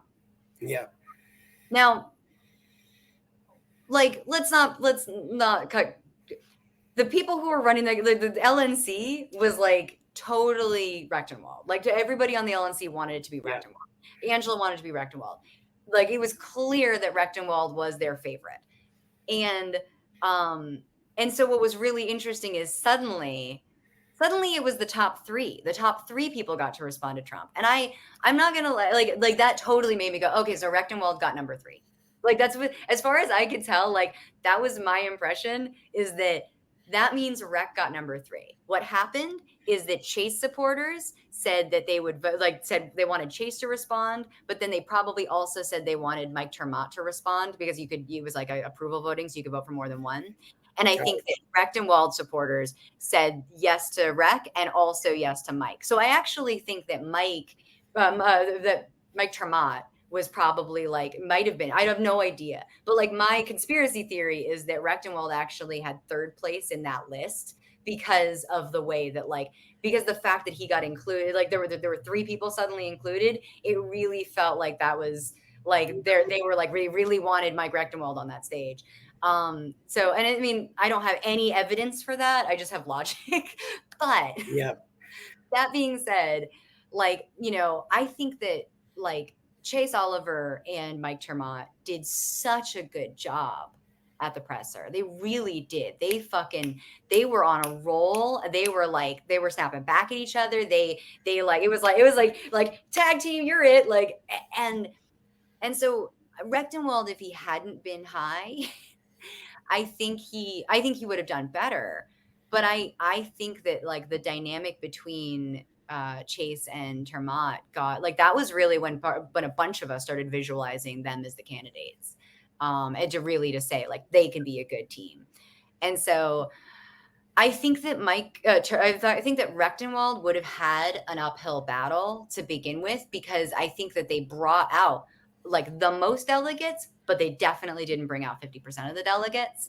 And I think that they lost a bunch of support because of his gummy thing. And I think that more people who were like all about Chase, I think more of those people dug their heels in to be like, never Rechtenwald, never Rechtenwald. Like I really didn't. I had two candidates that were in the list that I was like, I would not vote for those people if they actually made it. Like, I would not want them to, but neither of them got anywhere near it. So I was not worried. um, I guess three. There Yeah. were three technically. Yeah, that was, and what was also interesting too is on Sunday, the Mises Caucus also lost treasurer and lost another Vice chair. vice chair. Although I thought maybe vice chair was on set. Yeah, it was on Sunday. So I wonder too if there was maybe a downstream effect of that. Because Sunday really wasn't a good day for the Mises Caucus at all. Yeah. Well, honestly, except for the at-large seats. For vice chair, I'll be perfectly honest. Like, just I'm kind of convinced that just nobody likes Hannah Goodman. And like Hannah Goodman was the vice chair candidate for the Mises Caucus. Yeah. And like I didn't know anybody who liked her. Like even in the MC, they were like, I mean, yeah, I'll vote for her because I'm told to. But like there seemed to be no enthusiasm for it, and like. I didn't hear a single person be like, yes, I think she's great and I love her and I totally want to vote for her. And then I think Mimi stepping back to let like Rutherford do it. I think, like, I think that ended up being like that worked out, but I think, and also like the same thing with the treasurer is that like, I think that there were a number of people from Texas who told me they were like, no, we don't want him to be treasurer. Like and I mean, Texas tends to be very like their delegate list was much more anti-MC as far as I could tell. But I also like, I think a lot of them were just like, no, you don't want this guy to be treasurer. And so I think the delegates chose competency for vice chair and treasurer because I think they both realized that those are just important things to have competency on. And then, I mean, like it was neck and neck on secretary. And I'm at this point, I'm very happy that Karen Ann Harless won. And then for chair, I mean, like, I think that the success of everybody booing Trump and everything the night before, I think that really cemented Angela getting it. Like, I think actually, like, even people that didn't like that Trump came and stuff like that, I think that like that was a positive for Angela, frankly. But Angela got elected chair on Saturday before Trump. Okay. Well, yeah, that happened before Trump. Yeah, that was on Saturday evening. Yeah. Okay, I think it was just the fact that like actually, you know what it was is I think just like that was just it was going well for the most part, and I think that was actually helpful. I couldn't remember. One thing I want to thank there were initially 5 candidates for chair, and I would like to thank Jorge, Ken Molman, and Stephen Nikela for dropping out after the first round. Yeah. We didn't have, I mean, there didn't have to be a bunch of wasted time eliminating them one by one. I mean, they all got less than 10% of the vote. And they said, okay, we're out. Yeah. As opposed to the presidential votes where we had a couple people who got less than 10%, but they still said, well, we had to go through 2 rounds of voting just to eliminate them.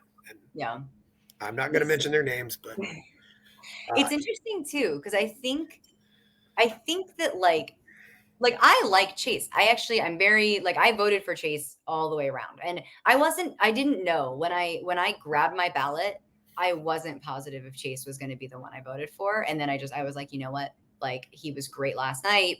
You know, I in my head, I was like, it's going to be Chase and Mike Dermott. Like that's actually where I got to at the very first vote. I was like, it's got to be Chase and Mike Dermott. Like that's who I'm going Yeah. for.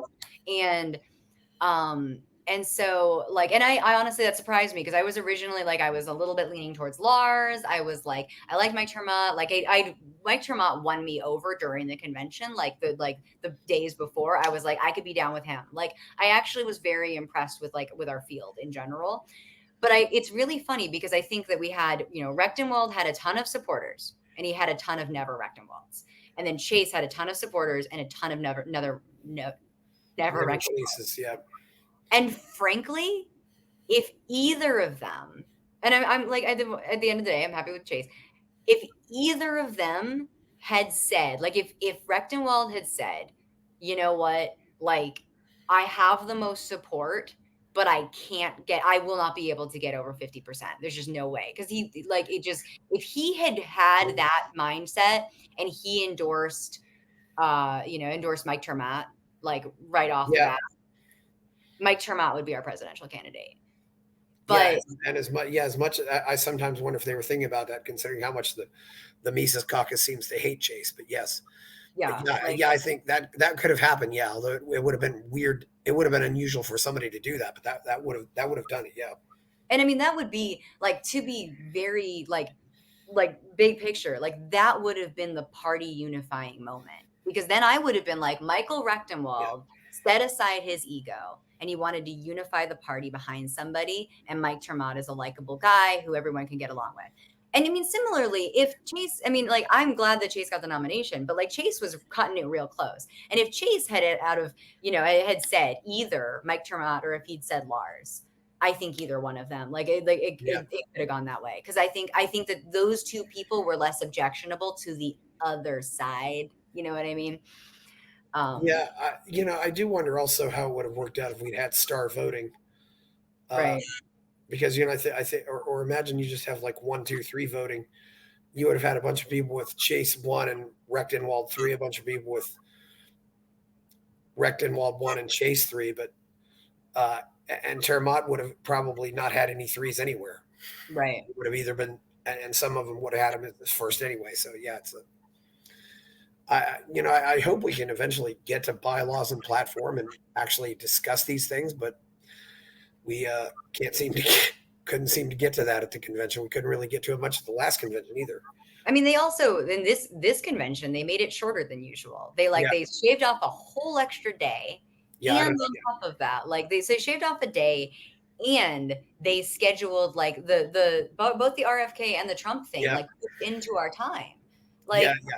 And then they blamed us. That was the wild thing, is that now, I'll be on Twitter and someone will say something, they'll be like, well, the Chase people just waited until the Mises caucus people left. And I was like, whose fault is that? Whose fault is scheduling the convention they did? It was the Mises caucus was the ones who, the Mises controlled LNC set this up.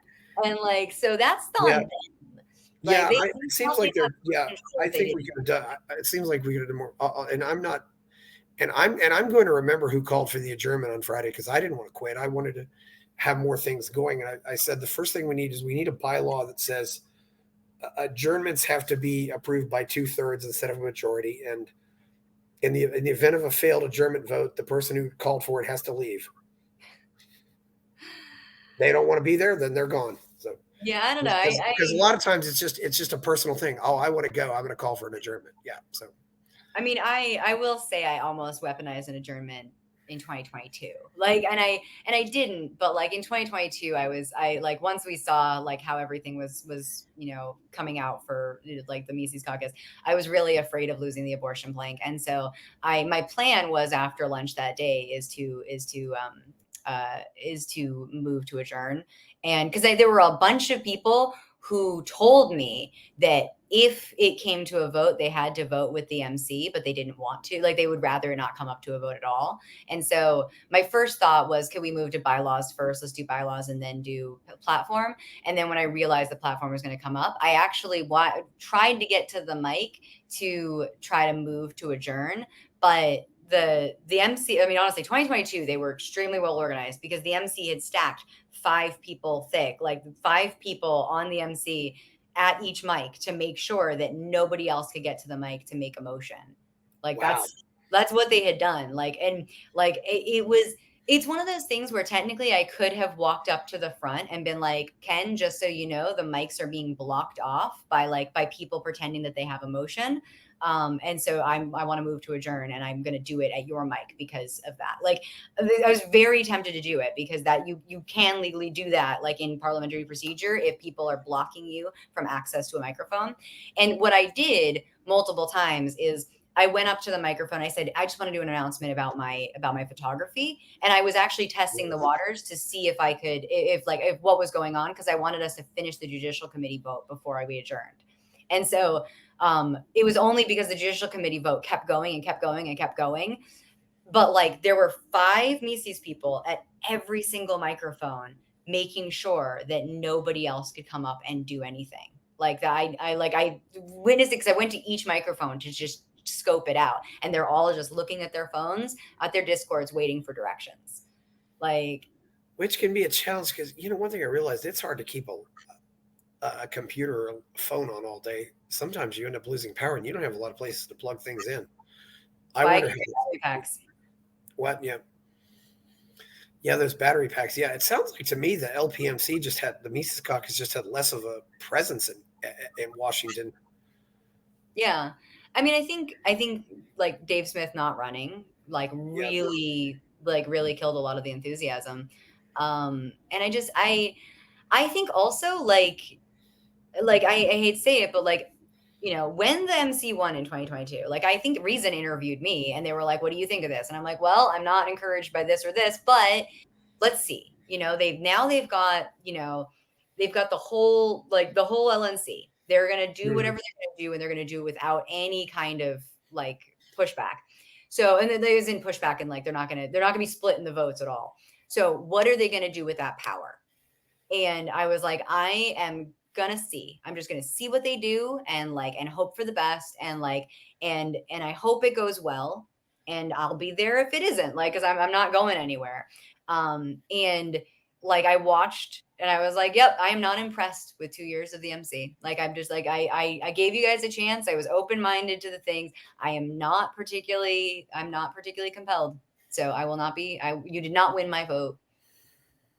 And I think that MC people also had that. Some MC people were just like, what did they do with this? They just wasted all this time and, failed to do these things that they said they were going to do, or like didn't do anything inspirational or interesting. Like, I think a lot of people just were like, okay, I'm over it.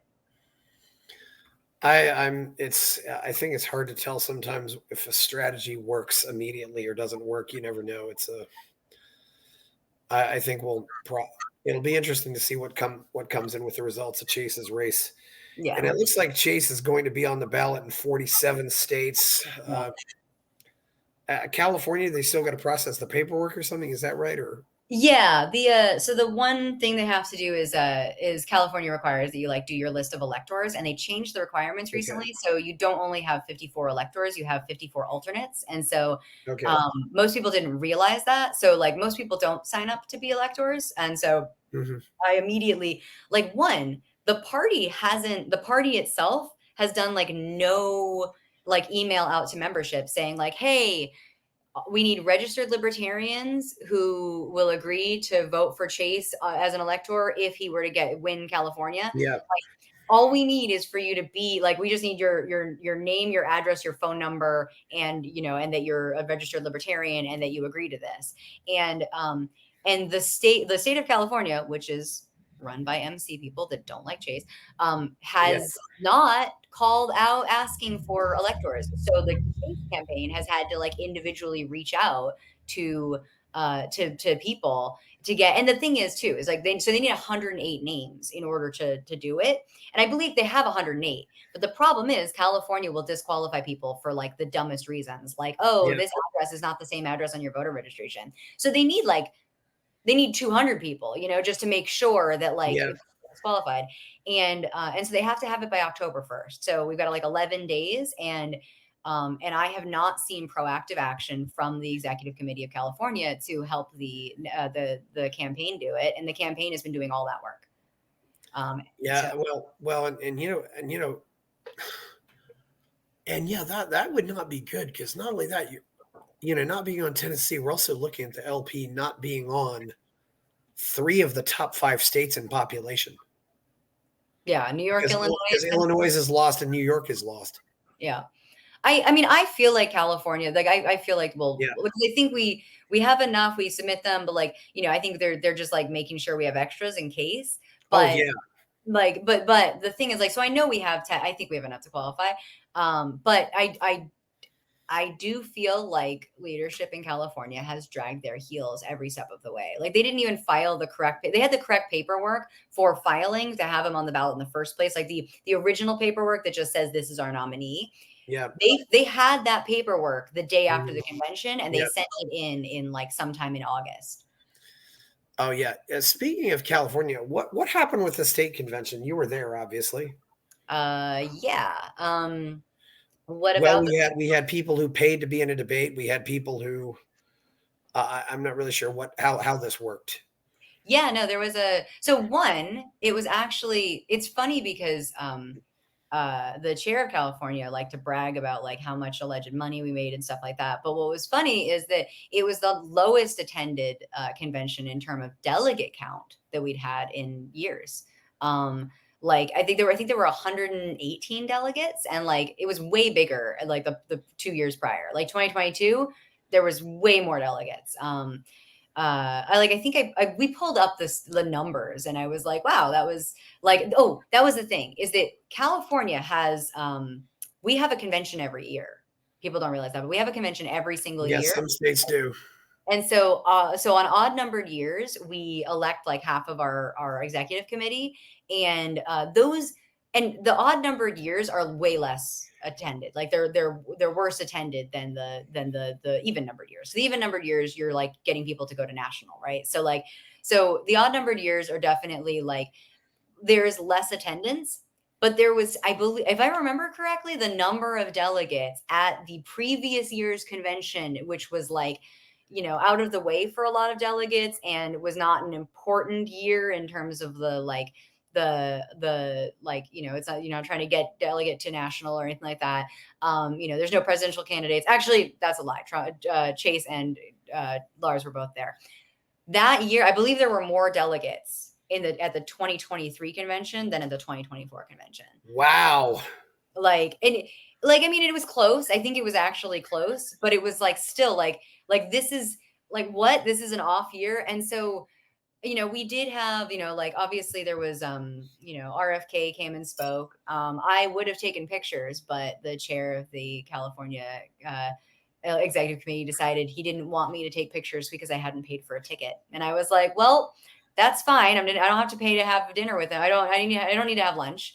I just want to come in and take a few photos so that I have it for the album, which is going to be a great album showing off what's going on in LP California. And he said no. And so I didn't pick a fight. I was like, all right, I'm so sorry that you don't want good photos. And I left without a fight. And then like an hour or two later, Larry Sharp found out that the chair of California had said that I wasn't allowed to come to any of the paid events, even though I wasn't eating or anything. I just wanted to come in and take a few pictures and leave. But he didn't want me there because I hadn't paid. And so Larry Sharp told him, like, no, absolutely, like, let Avens in right now. And like, and that was it was a whole thing. I don't know if you saw, like, that got like caught on a hot mic.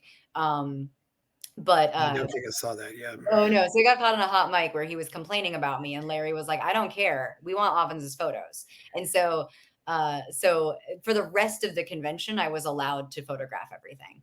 And that was, but it was really quite a moment, because there's now a like a hot mic clip of the chair of California being like, I don't think her photos are even that great, or whatever. Like, it was just something stupid. And everyone is like, isn't your profile picture by her? That was the best part. Yeah, where do you think the LP is going, Ovens? You've been to how many national conventions have you been to? Oh, actually, honestly, for the first 10 years, the first 10 years of me doing LP stuff, I only did state level. So I only did New Hampshire at the time. So I think my first national convention was 2012 as a delegate.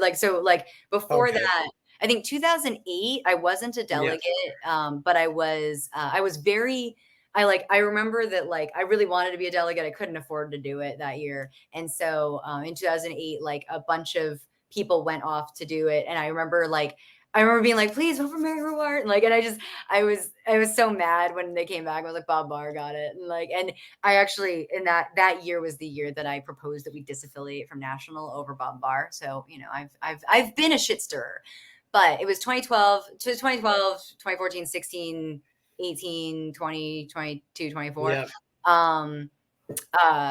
And then I've done activism for, basically, like, Yeah. I started doing LP activism. Like, my mother would drag me to things. So I've done LP Yeah. stuff, but it was like after 9/11 happened, and I was like, what the fuck? I was like, Mom, like, explain what's going on. And Mom explained blowback to me. She explained, like, military action overseas, how all of this kind of started. And I was like, this is not going to be good. This is something that there's going to be war. There's going to be all sorts of Yeah. terrible shit, and I need to oppose it. And so I immediately was like, Mom, I want to go to your libertarian stuff. And so I dragged Mom to the convention that year for the state of New Hampshire. And, and I dragged Mom, I dragged Mom to all this stuff. And I was 14, and I was like, we got to do this. We got to do this, Mom. And so, I've been doing it for 22 years, and 23 years. Yeah. And I've seen the LP go through some shit. Like, I've seen, I've seen us, like, rise and drop in membership. I've seen, like, faction infighting for many, many years. And I'm very concerned about the last 4 years, even 6 years. Like, I've just been like, I've not been particularly happy with the way that, like, it just feels like everything's gotten more amplified and everything's gotten more polarized, which is also what's happened in the grander political sphere. Yeah.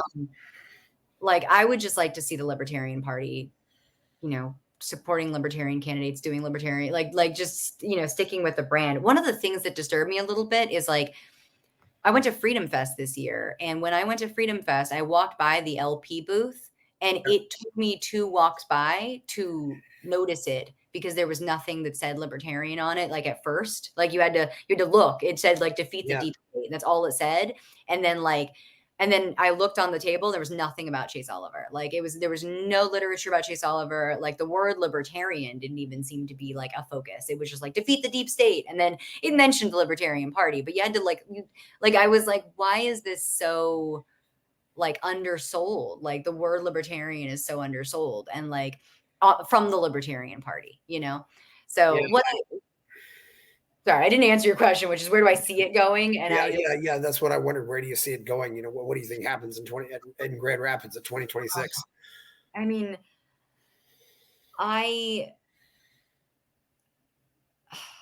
don't know. Like, I think there's gonna when I was interviewed by a journalist at this convention this year, and they asked me what I thought was going to happen at the thing, and I had the actual, like, vote results, and I said, I don't think it's going to be a pendulum swing. I think it's going to be a leveling out. Like, that's what I said. And here's the thing that's interesting is, like, a pendulum swing is obnoxious, because, like, oh, look, we're, on the left. Whoa, we're on the right. Like, I don't want that in as a party either. But the fact is, like, the thing about pendulum swings is they at least give you energy, right? There's at least a bunch of energy being sent in one direction or the other. And I feel like this year was very much like a leveling out, where the pendulum can't swing because there's just no steam behind it. And I worry that what's going to happen is it's going to be another 2 years of no steam. Like I think I just like I you know they're going to run that engine and there's no steam going, there's no power going behind it. And I think the people who aren't scared off by that, like I'm going to be here no matter what. So like I'll be at Grand Rapids. And I think there will be other people who will be like, you know what? Like it's time to put some steam behind the engine again. And I think that's going to be people who are willing to work in bad time, like in hard times, not just easy times, and not just with a whole crew of people who are all, reading the same Discord. It's going to be people who go, I'm here for the party. I'm here to show up. I'm here to work.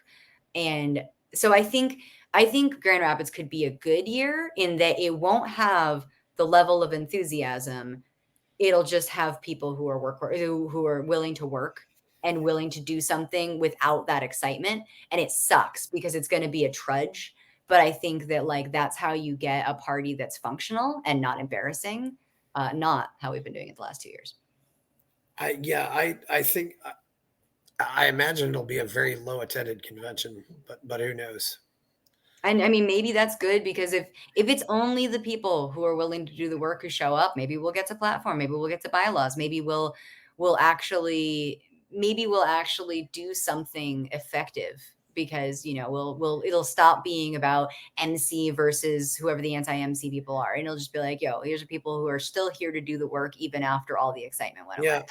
One thing that I've noticed there too, Ovens, is it seems like there's also a generational thing here. And it almost seems like the LP wasn't really bringing in new people all that much. A lot of the people who were opposed to the MC have been around forever, and they're not going to be alive that much longer. Whereas the Mises Caucus was bringing in a lot of people under 40. Yeah. And it makes me wonder, where would the party have gone if the Mises Caucus hadn't come in? I mean, how many people would we just be losing people by attrition because we're not? In a way, I feel like my generation got skipped over. I mean, I'm 53, and I don't see a lot of people around my age in the LP. They're either 8 or 9 years older or 8 or 9 years younger. Yeah. Yeah. Well, everyone ignores that Gen X. Yeah, I know, and I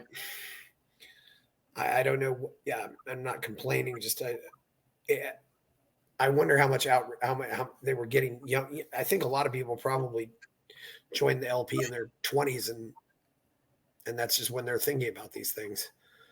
I mean, I think that's the thing is that like I'm worried about institutional memory, and I was worried about institutional memory when people Yeah, were getting fired from national who knew how to do everything.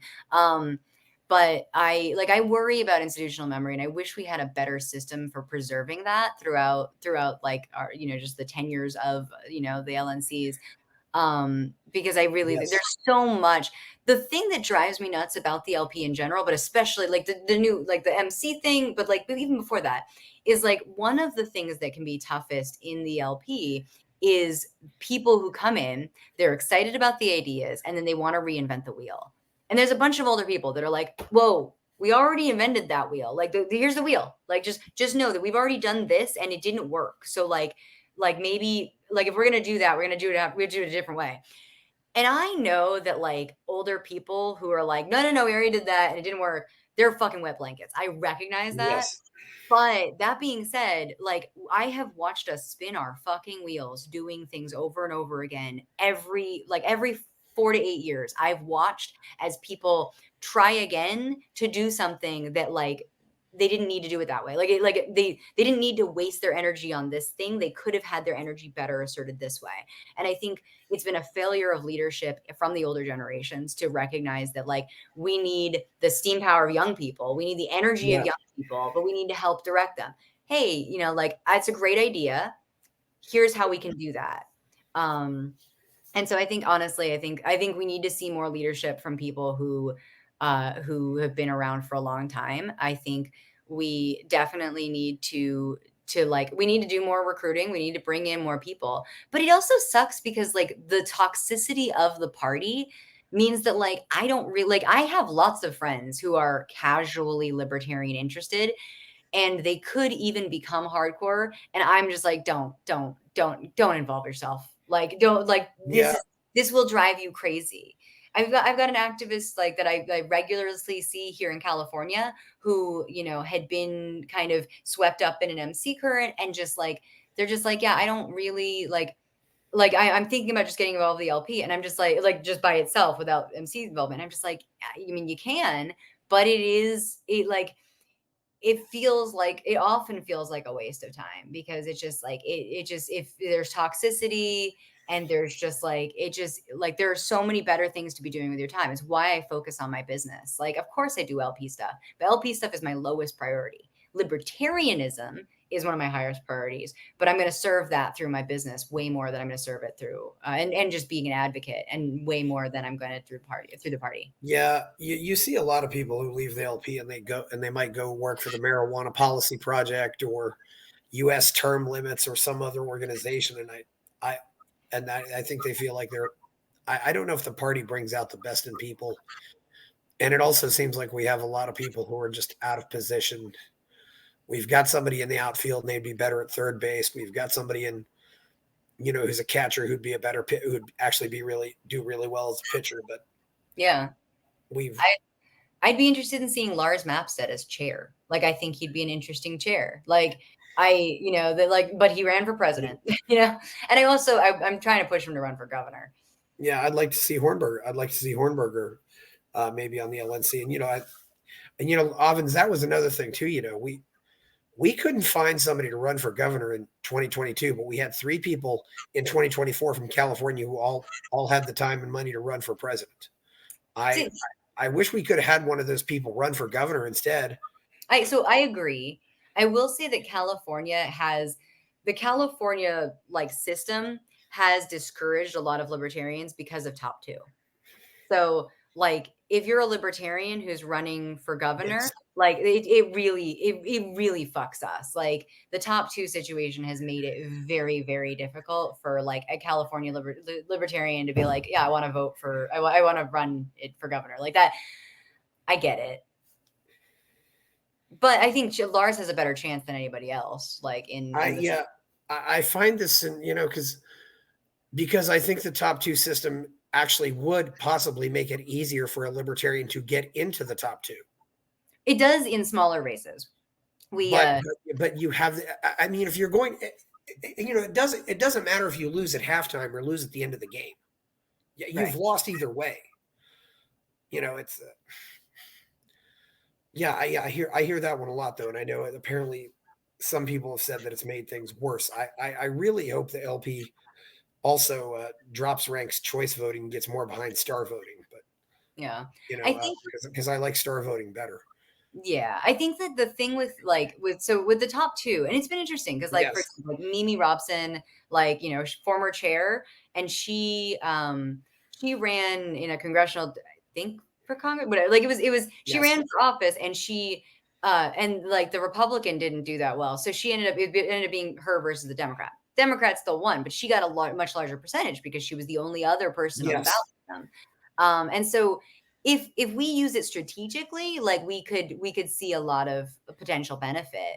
And I honestly, the thing is I'm not in a place right now where I would run for governor because like I would want to actually run a campaign, and I like right now, like with my work and stuff, I don't want distractions from that. But like someday I would love to, even in the take 2 system, in the top 2 system, I would love to do a campaign in which I basically attack the left from the left and the right from the right, like drug, like drug legalization and, and fiscal policy and whatever. And just and try to do some kind of kamikaze campaign in which I am able to kind of effectively get enough attention for being bold and being wild that it ends up being, me versus some Democrat, and just see us in the top 2, with no Republican. And then and then talk to Republicans. Like, do you want to see fiscally responsible policy? Vote for me. And then Democrats, hey, Oakland Democrats, do you not feel that the government's doing enough? But that the Democrats aren't doing enough to actually hold police accountable? I'm also here for you. You know what I mean? I would love to attack the left from the left on things like the drug war and police accountability, and I'd love to attack the right from the right about your their support of the drug war is a fiscally irresponsible position.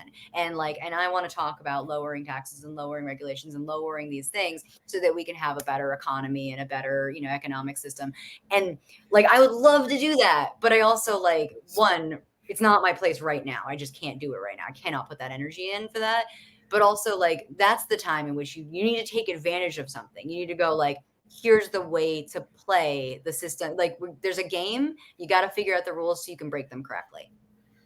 Yeah, that's also another thing that I think where Chase was at an advantage over Rechtenwald. Chase had run for office before. Yeah. I think that's huge. I mean, you're taking a guy who's never climbed a mountain and you're telling him, go climb Everest.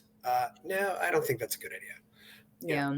Is there anything else we haven't said about Chase before? We went into some other topics here, but you want this to be mostly Chase. I know. We want to have, well, there's other things, Chase is a good speaker. He sounds very professional. He's articulate. He always presents a good appearance. Yeah. He's 39 years old, and at least at the time, it was a 39-year-old man versus a bunch of 70-plus people. Although Kamala's not that old, but I mean, she's not young. Yeah, she's not young. Yeah, and I don't know if you want to comment on, since you lived in California for a while, you can tell us how awful she is. Yeah, she's awful. It's so funny because I periodically I'll be on Twitter debating with somebody and be like this woman is not she's not a good candidate in so many ways, including as a left. If I were a leftist, I would be upset. I'd be upset with who she is. Really, a prosecutor? And the prosecutorial misconduct. I don't know how any American can possibly tolerate that. That should be such a deal breaker for anybody. Yeah, that's worse than being a racist or anything in my view. That is absolutely horrible. Yeah, I mean, what was it, ignoring the fact that there had been some lab that was giving out fake, false positives and things like that. The level of corruption. It honestly, I will say that criminal justice reform and judicial reform and that whole system, police, courts, yes, lawyers, that is I mean, the drug war is my biggest issue, but that comes with it, right? It's that whole reform of criminal justice is it's and all of these things, right? It's the drug war, abortion, and then but the criminal justice system is such a thing that, and it's such a crazy thing because I think that if we talk to the right about the fact that we want real crime to be prosecuted, we want people to stop people from breaking into each other's houses, and we want to stop property crime and rape and murder, and so we want to solve those crimes when they happen. We want accountability for those things. And so we need to stop with the drug war because it's taking away from all the resources we could be putting on those things, right? And I feel we can make a conservative argument for the fiscal responsibility of actually. And I think we on the left, we can talk about the fact that, yes, police are more likely to pull over people of color, but all of these things are true. And so if you want a society in which less of this kind of racism is happening from the law enforcement and the courts and whatever else, you need to stop asking the courts to solve these problems that are victimless crimes. And I think there's it's such an issue that could speak to the left and the right, and I just it's such a thing that I feel could be so unifying, and that I definitely don't feel like a centrist, but I don't understand why this is it's what's the Chase quote as he says, why is that the radical idea and not the rational idea? And when it comes to criminal justice reform, I'm just how is this somehow radical? Because this is the most rational thing I could possibly think of to save our country, to save families and communities, to save everything, is that ending of the drug war and the criminal justice reform system. What was that article? Oh, you are prosecuting marijuana users, but you haven't processed the rape kits. Yeah. And I don't know if the left really cares about real crime anymore. I mean, and this is the thing you cannot police thought. I mean, because you first of all can't necessarily objectively read minds, but you can police actions. Right. I really don't give a hoot why Matthew Shepard was murdered. I care about the fact that he was murdered, and the person who murdered him should be prosecuted. Yeah. But some say it was because he was gay. Some say it might have been because of a drug deal gone bad or something. But Right. put the murderer in jail and just don't worry about it. Yeah. Don't worry about why they did it. It's well, yeah, that was well, yeah. We certainly are going to be. Chase looks like he's It's been an interesting campaign. We've got about a month and a half left. So yeah, he's got 46 days, I think, and yes. we talked a little bit about the fact that like I was like, you should just, for the last 46 days, you should be like, here's the thing. I believe in bold messaging. Like I want bold messaging. And that doesn't necessarily just mean it's not about who can be most offensive on Twitter. It's Yeah. about like how can you say things that are bold? Like I just proposed that we should have a thing for the next 30 days. We should just have a bunch of like people wearing t-shirts that just say like Google Chase Oliver or like who is Chase Oliver and like a card, and then just have people go like I would go to Disneyland wearing that shirt. I would just walk around Disneyland going to Disneyland, riding roller coasters, whatever. But people like are standing in line. Who is Chase Oliver? I don't know. Who's Chase Oliver? Grab their phone because they're sitting in line and they're bored. You could do that at the grocery store. You could do that anywhere. Like there needs to be more marketing and more and that kind of stuff. I'd like to see Chase do more college campuses. He's going to be back in LA in a month, and he's going to go to the Abbey, which is like the biggest gay bar in LA, and he's going to Abbey. Yeah, it's called the Abbey. It's funny. It's got like the Abbey and the chapel and the church. Like it's got a whole thing. And it's a gay dance club, restaurant, bar. It's a very popular place. And it's very much like kind of the center of like a gay community in West Hollywood, in Los Angeles. And he's doing an event there. Like we're gonna have a whole bunch of us there to actually. What's funny is I just literally got a text message with an invite about it, and I was like, "Yep, I'm gonna be there." But that's the thing is we're gonna is the wild thing is that the owners of that venue are actually like vocal Harris supporters.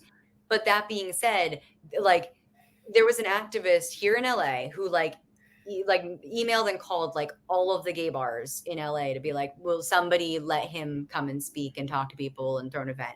And the Abbey was like, okay. Like even though they're Harris supporters, they're like, all right, well, we'll let him. So like that's amazing. Good for them. Like so yeah, I guess 15 gay bars and clubs all around Southern California is what this activist just told me. I just saw the message, but yeah, I mean, we're gonna do something bold. So I want to do something more bold with that. We're gonna hand out flyers inviting people to it. We're gonna do something in Santa Monica. There's gonna be like a voluntary beach cleanup and stuff in Santa Monica to like support Chase and show up, like wear Chase shirts and stuff. But like, there's so much we can do, and like we have a limited amount of time, so he should be as bold, and that doesn't mean offensive. That means bold as possible. Like, get interest, guerrilla market. Like, more of that, like Biden or Trump, a gun to your head, which one would you go for? The gun would go off. We need more of that. There's a sweet spot of where you're edgy, but you're not scaring people. Yeah. And it's sometimes difficult to figure out where that sweet spot is. Javier Milei definitely found it, but he's not in America. Yeah. But and like that's the thing. I mean, that's the sweet spot for anything is like, I want to be radical in my ideology, but I also want to be, compassionate and loving. And like, I want to assert what I have to say, but I want to listen to people so that what I say resonates with them. And so I need to listen to activists and like, I need to listen to people who say, oh, well, I'm worried about this. Right. And find out what they're worried about and then be like, let me explain what a libertarian solution to that problem would be and how we get there. Like, how do we make that world that we want to live in? And so finding the way, it's like there's a number of activists who do that kind of like, oh, we just need to love everyone to liberty. And love is a guiding principle towards liberty for me, because as far as I'm concerned, I love people and I want them to be free so that they can flourish or they can fail by their own merits, and they can be responsible for their lives, and they can do amazing things or not do amazing things, but like it's on them, it's on their, locus of control. Like all of that matters to me. And so to me, I'm like, love is a huge part of my liberty, but but that means like loving someone enough to let them struggle, like to let them, to like love them enough to give them, you know, the tools that they need. You get your freedom, and you know, sometimes you're going to fly and sometimes you're going to falter. And you know, as your friend and not as the state, I'm going to be here to like give you support and love you and get you back on your feet and give you a business loan or whatever it is we as a voluntary society decide to do to help each other. But you know, like to me, it's like my love of people inspires me to want them to want to let them be free, so that in that freedom they can find they can find their purpose, they can find their values, they can find their happiness, and they're not going to be the same as mine. And that's where I don't love them. I'm like, oh, really? You're going to use your freedom to do that? But that's up to them. They can do that, and I can do that, and people can look at me and go, you used your freedom to do shrooms? Yes, I use my freedom to do shrooms. You know, you use your freedom to praise God. Good for you. That's not my way I'm going to use my freedom, but that doesn't matter. Let's there are as many ways to live in this world as there are people in it. And like the more that we can respect that, the more I think that's like an incredible act of love, to say, like, you might not live the way that I want you to live, but I still want you to live it. Like, don't hurt other people, don't take their stuff, and just live your life. Yes, indeed. Well, that's good, Avens. Where can we find you out there on the web? You're on Twitter. I'm on Twitter. So Avens O'Brien, AVENS OBRIEN. So you can find me on Twitter. I'm on Facebook, Avens O'Brien. I am on Substack. So that's avens.substack.com. I don't write there as often as I should. I really need to start writing more. And then avens.me, if you actually literally just go to avens.me, it links you to all the different things I'm doing. But I'm mostly busy with my business. I have a mushroom grow kit. It's a decentralized access to magical mushrooms is what I'm working on. We just in July, we debuted the fact that we're working with Mike Tyson on that. It's very exciting. Yes. And so it's been a very exciting like thing, but that's been my focus. And that's why I haven't been, you know, be able to like do more events and do more things. But, you know, for me, it's like, I want to increase access and interest and whatever on all of these ways for us to be free. And of course, I also want to amplify freedom. And so come find me on all of those platforms. Yes, I really enjoy your psychedelics, Avens. Thank you so much for selling them to me. You know, all those blows to the head I took. Now I feel better. That's a terrible Mike Tyson impression. Oh God, what would he say? What would he say if he heard me say that? Oh my God, you might die. No, honestly, Mike is actually really. I've never thought that I'd be like, Mike Tyson's actually quite nice, but he really is. Like that's the thing is, I mean, I meet him in a context where like, you know, it's like he's not he's not, you know, gearing up for a fight, but he has been so like humble and kind and sweet and just like shakes hand and like and just thank you so much. I love this product. I love what we're making together. And like I'm so excited to work with you. And like that's like, the sweetest thing to hear from Mike Tyson, who could, you know, kill me with his pinky. Yes. He's such a big dude too. He's pure muscle. Like we were at a trade show with him, and he went to sit down, and we the couch it's a trade show, so you don't want heavy furniture. So it was like a couch that's like a cushion with like cardboard that holds it, and it's reinforced. A person of normal height size can sit on it, but he sat on it, and I was like, oh my God, it's not gonna survive. They're lightweight. Yeah, it doesn't hold up. Yeah. He's a tank.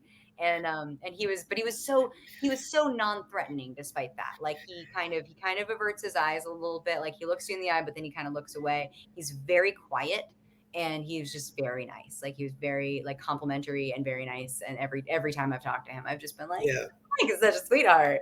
Why am I like, I can say that Mike Tyson's a total teddy bear. But I think sometimes people they often work really hard on that, because otherwise people are really going to be scared of them. You know, it's like the same. I heard the same things about Andre the Giant. You know, I said, well, like Andre can't complain if he's in a restaurant. He can't, you know, because everybody's going to be scared to death of him. You know, because he's Andre the Giant. You know, it's. But yeah, okay. Well, thank you. Please like this video, subscribe to the channel. Go check out my novel, Escape from the Village. Check out my Substack. Go to buymeacoffee.com to give me money. And of course, go to votechaseoliver.com.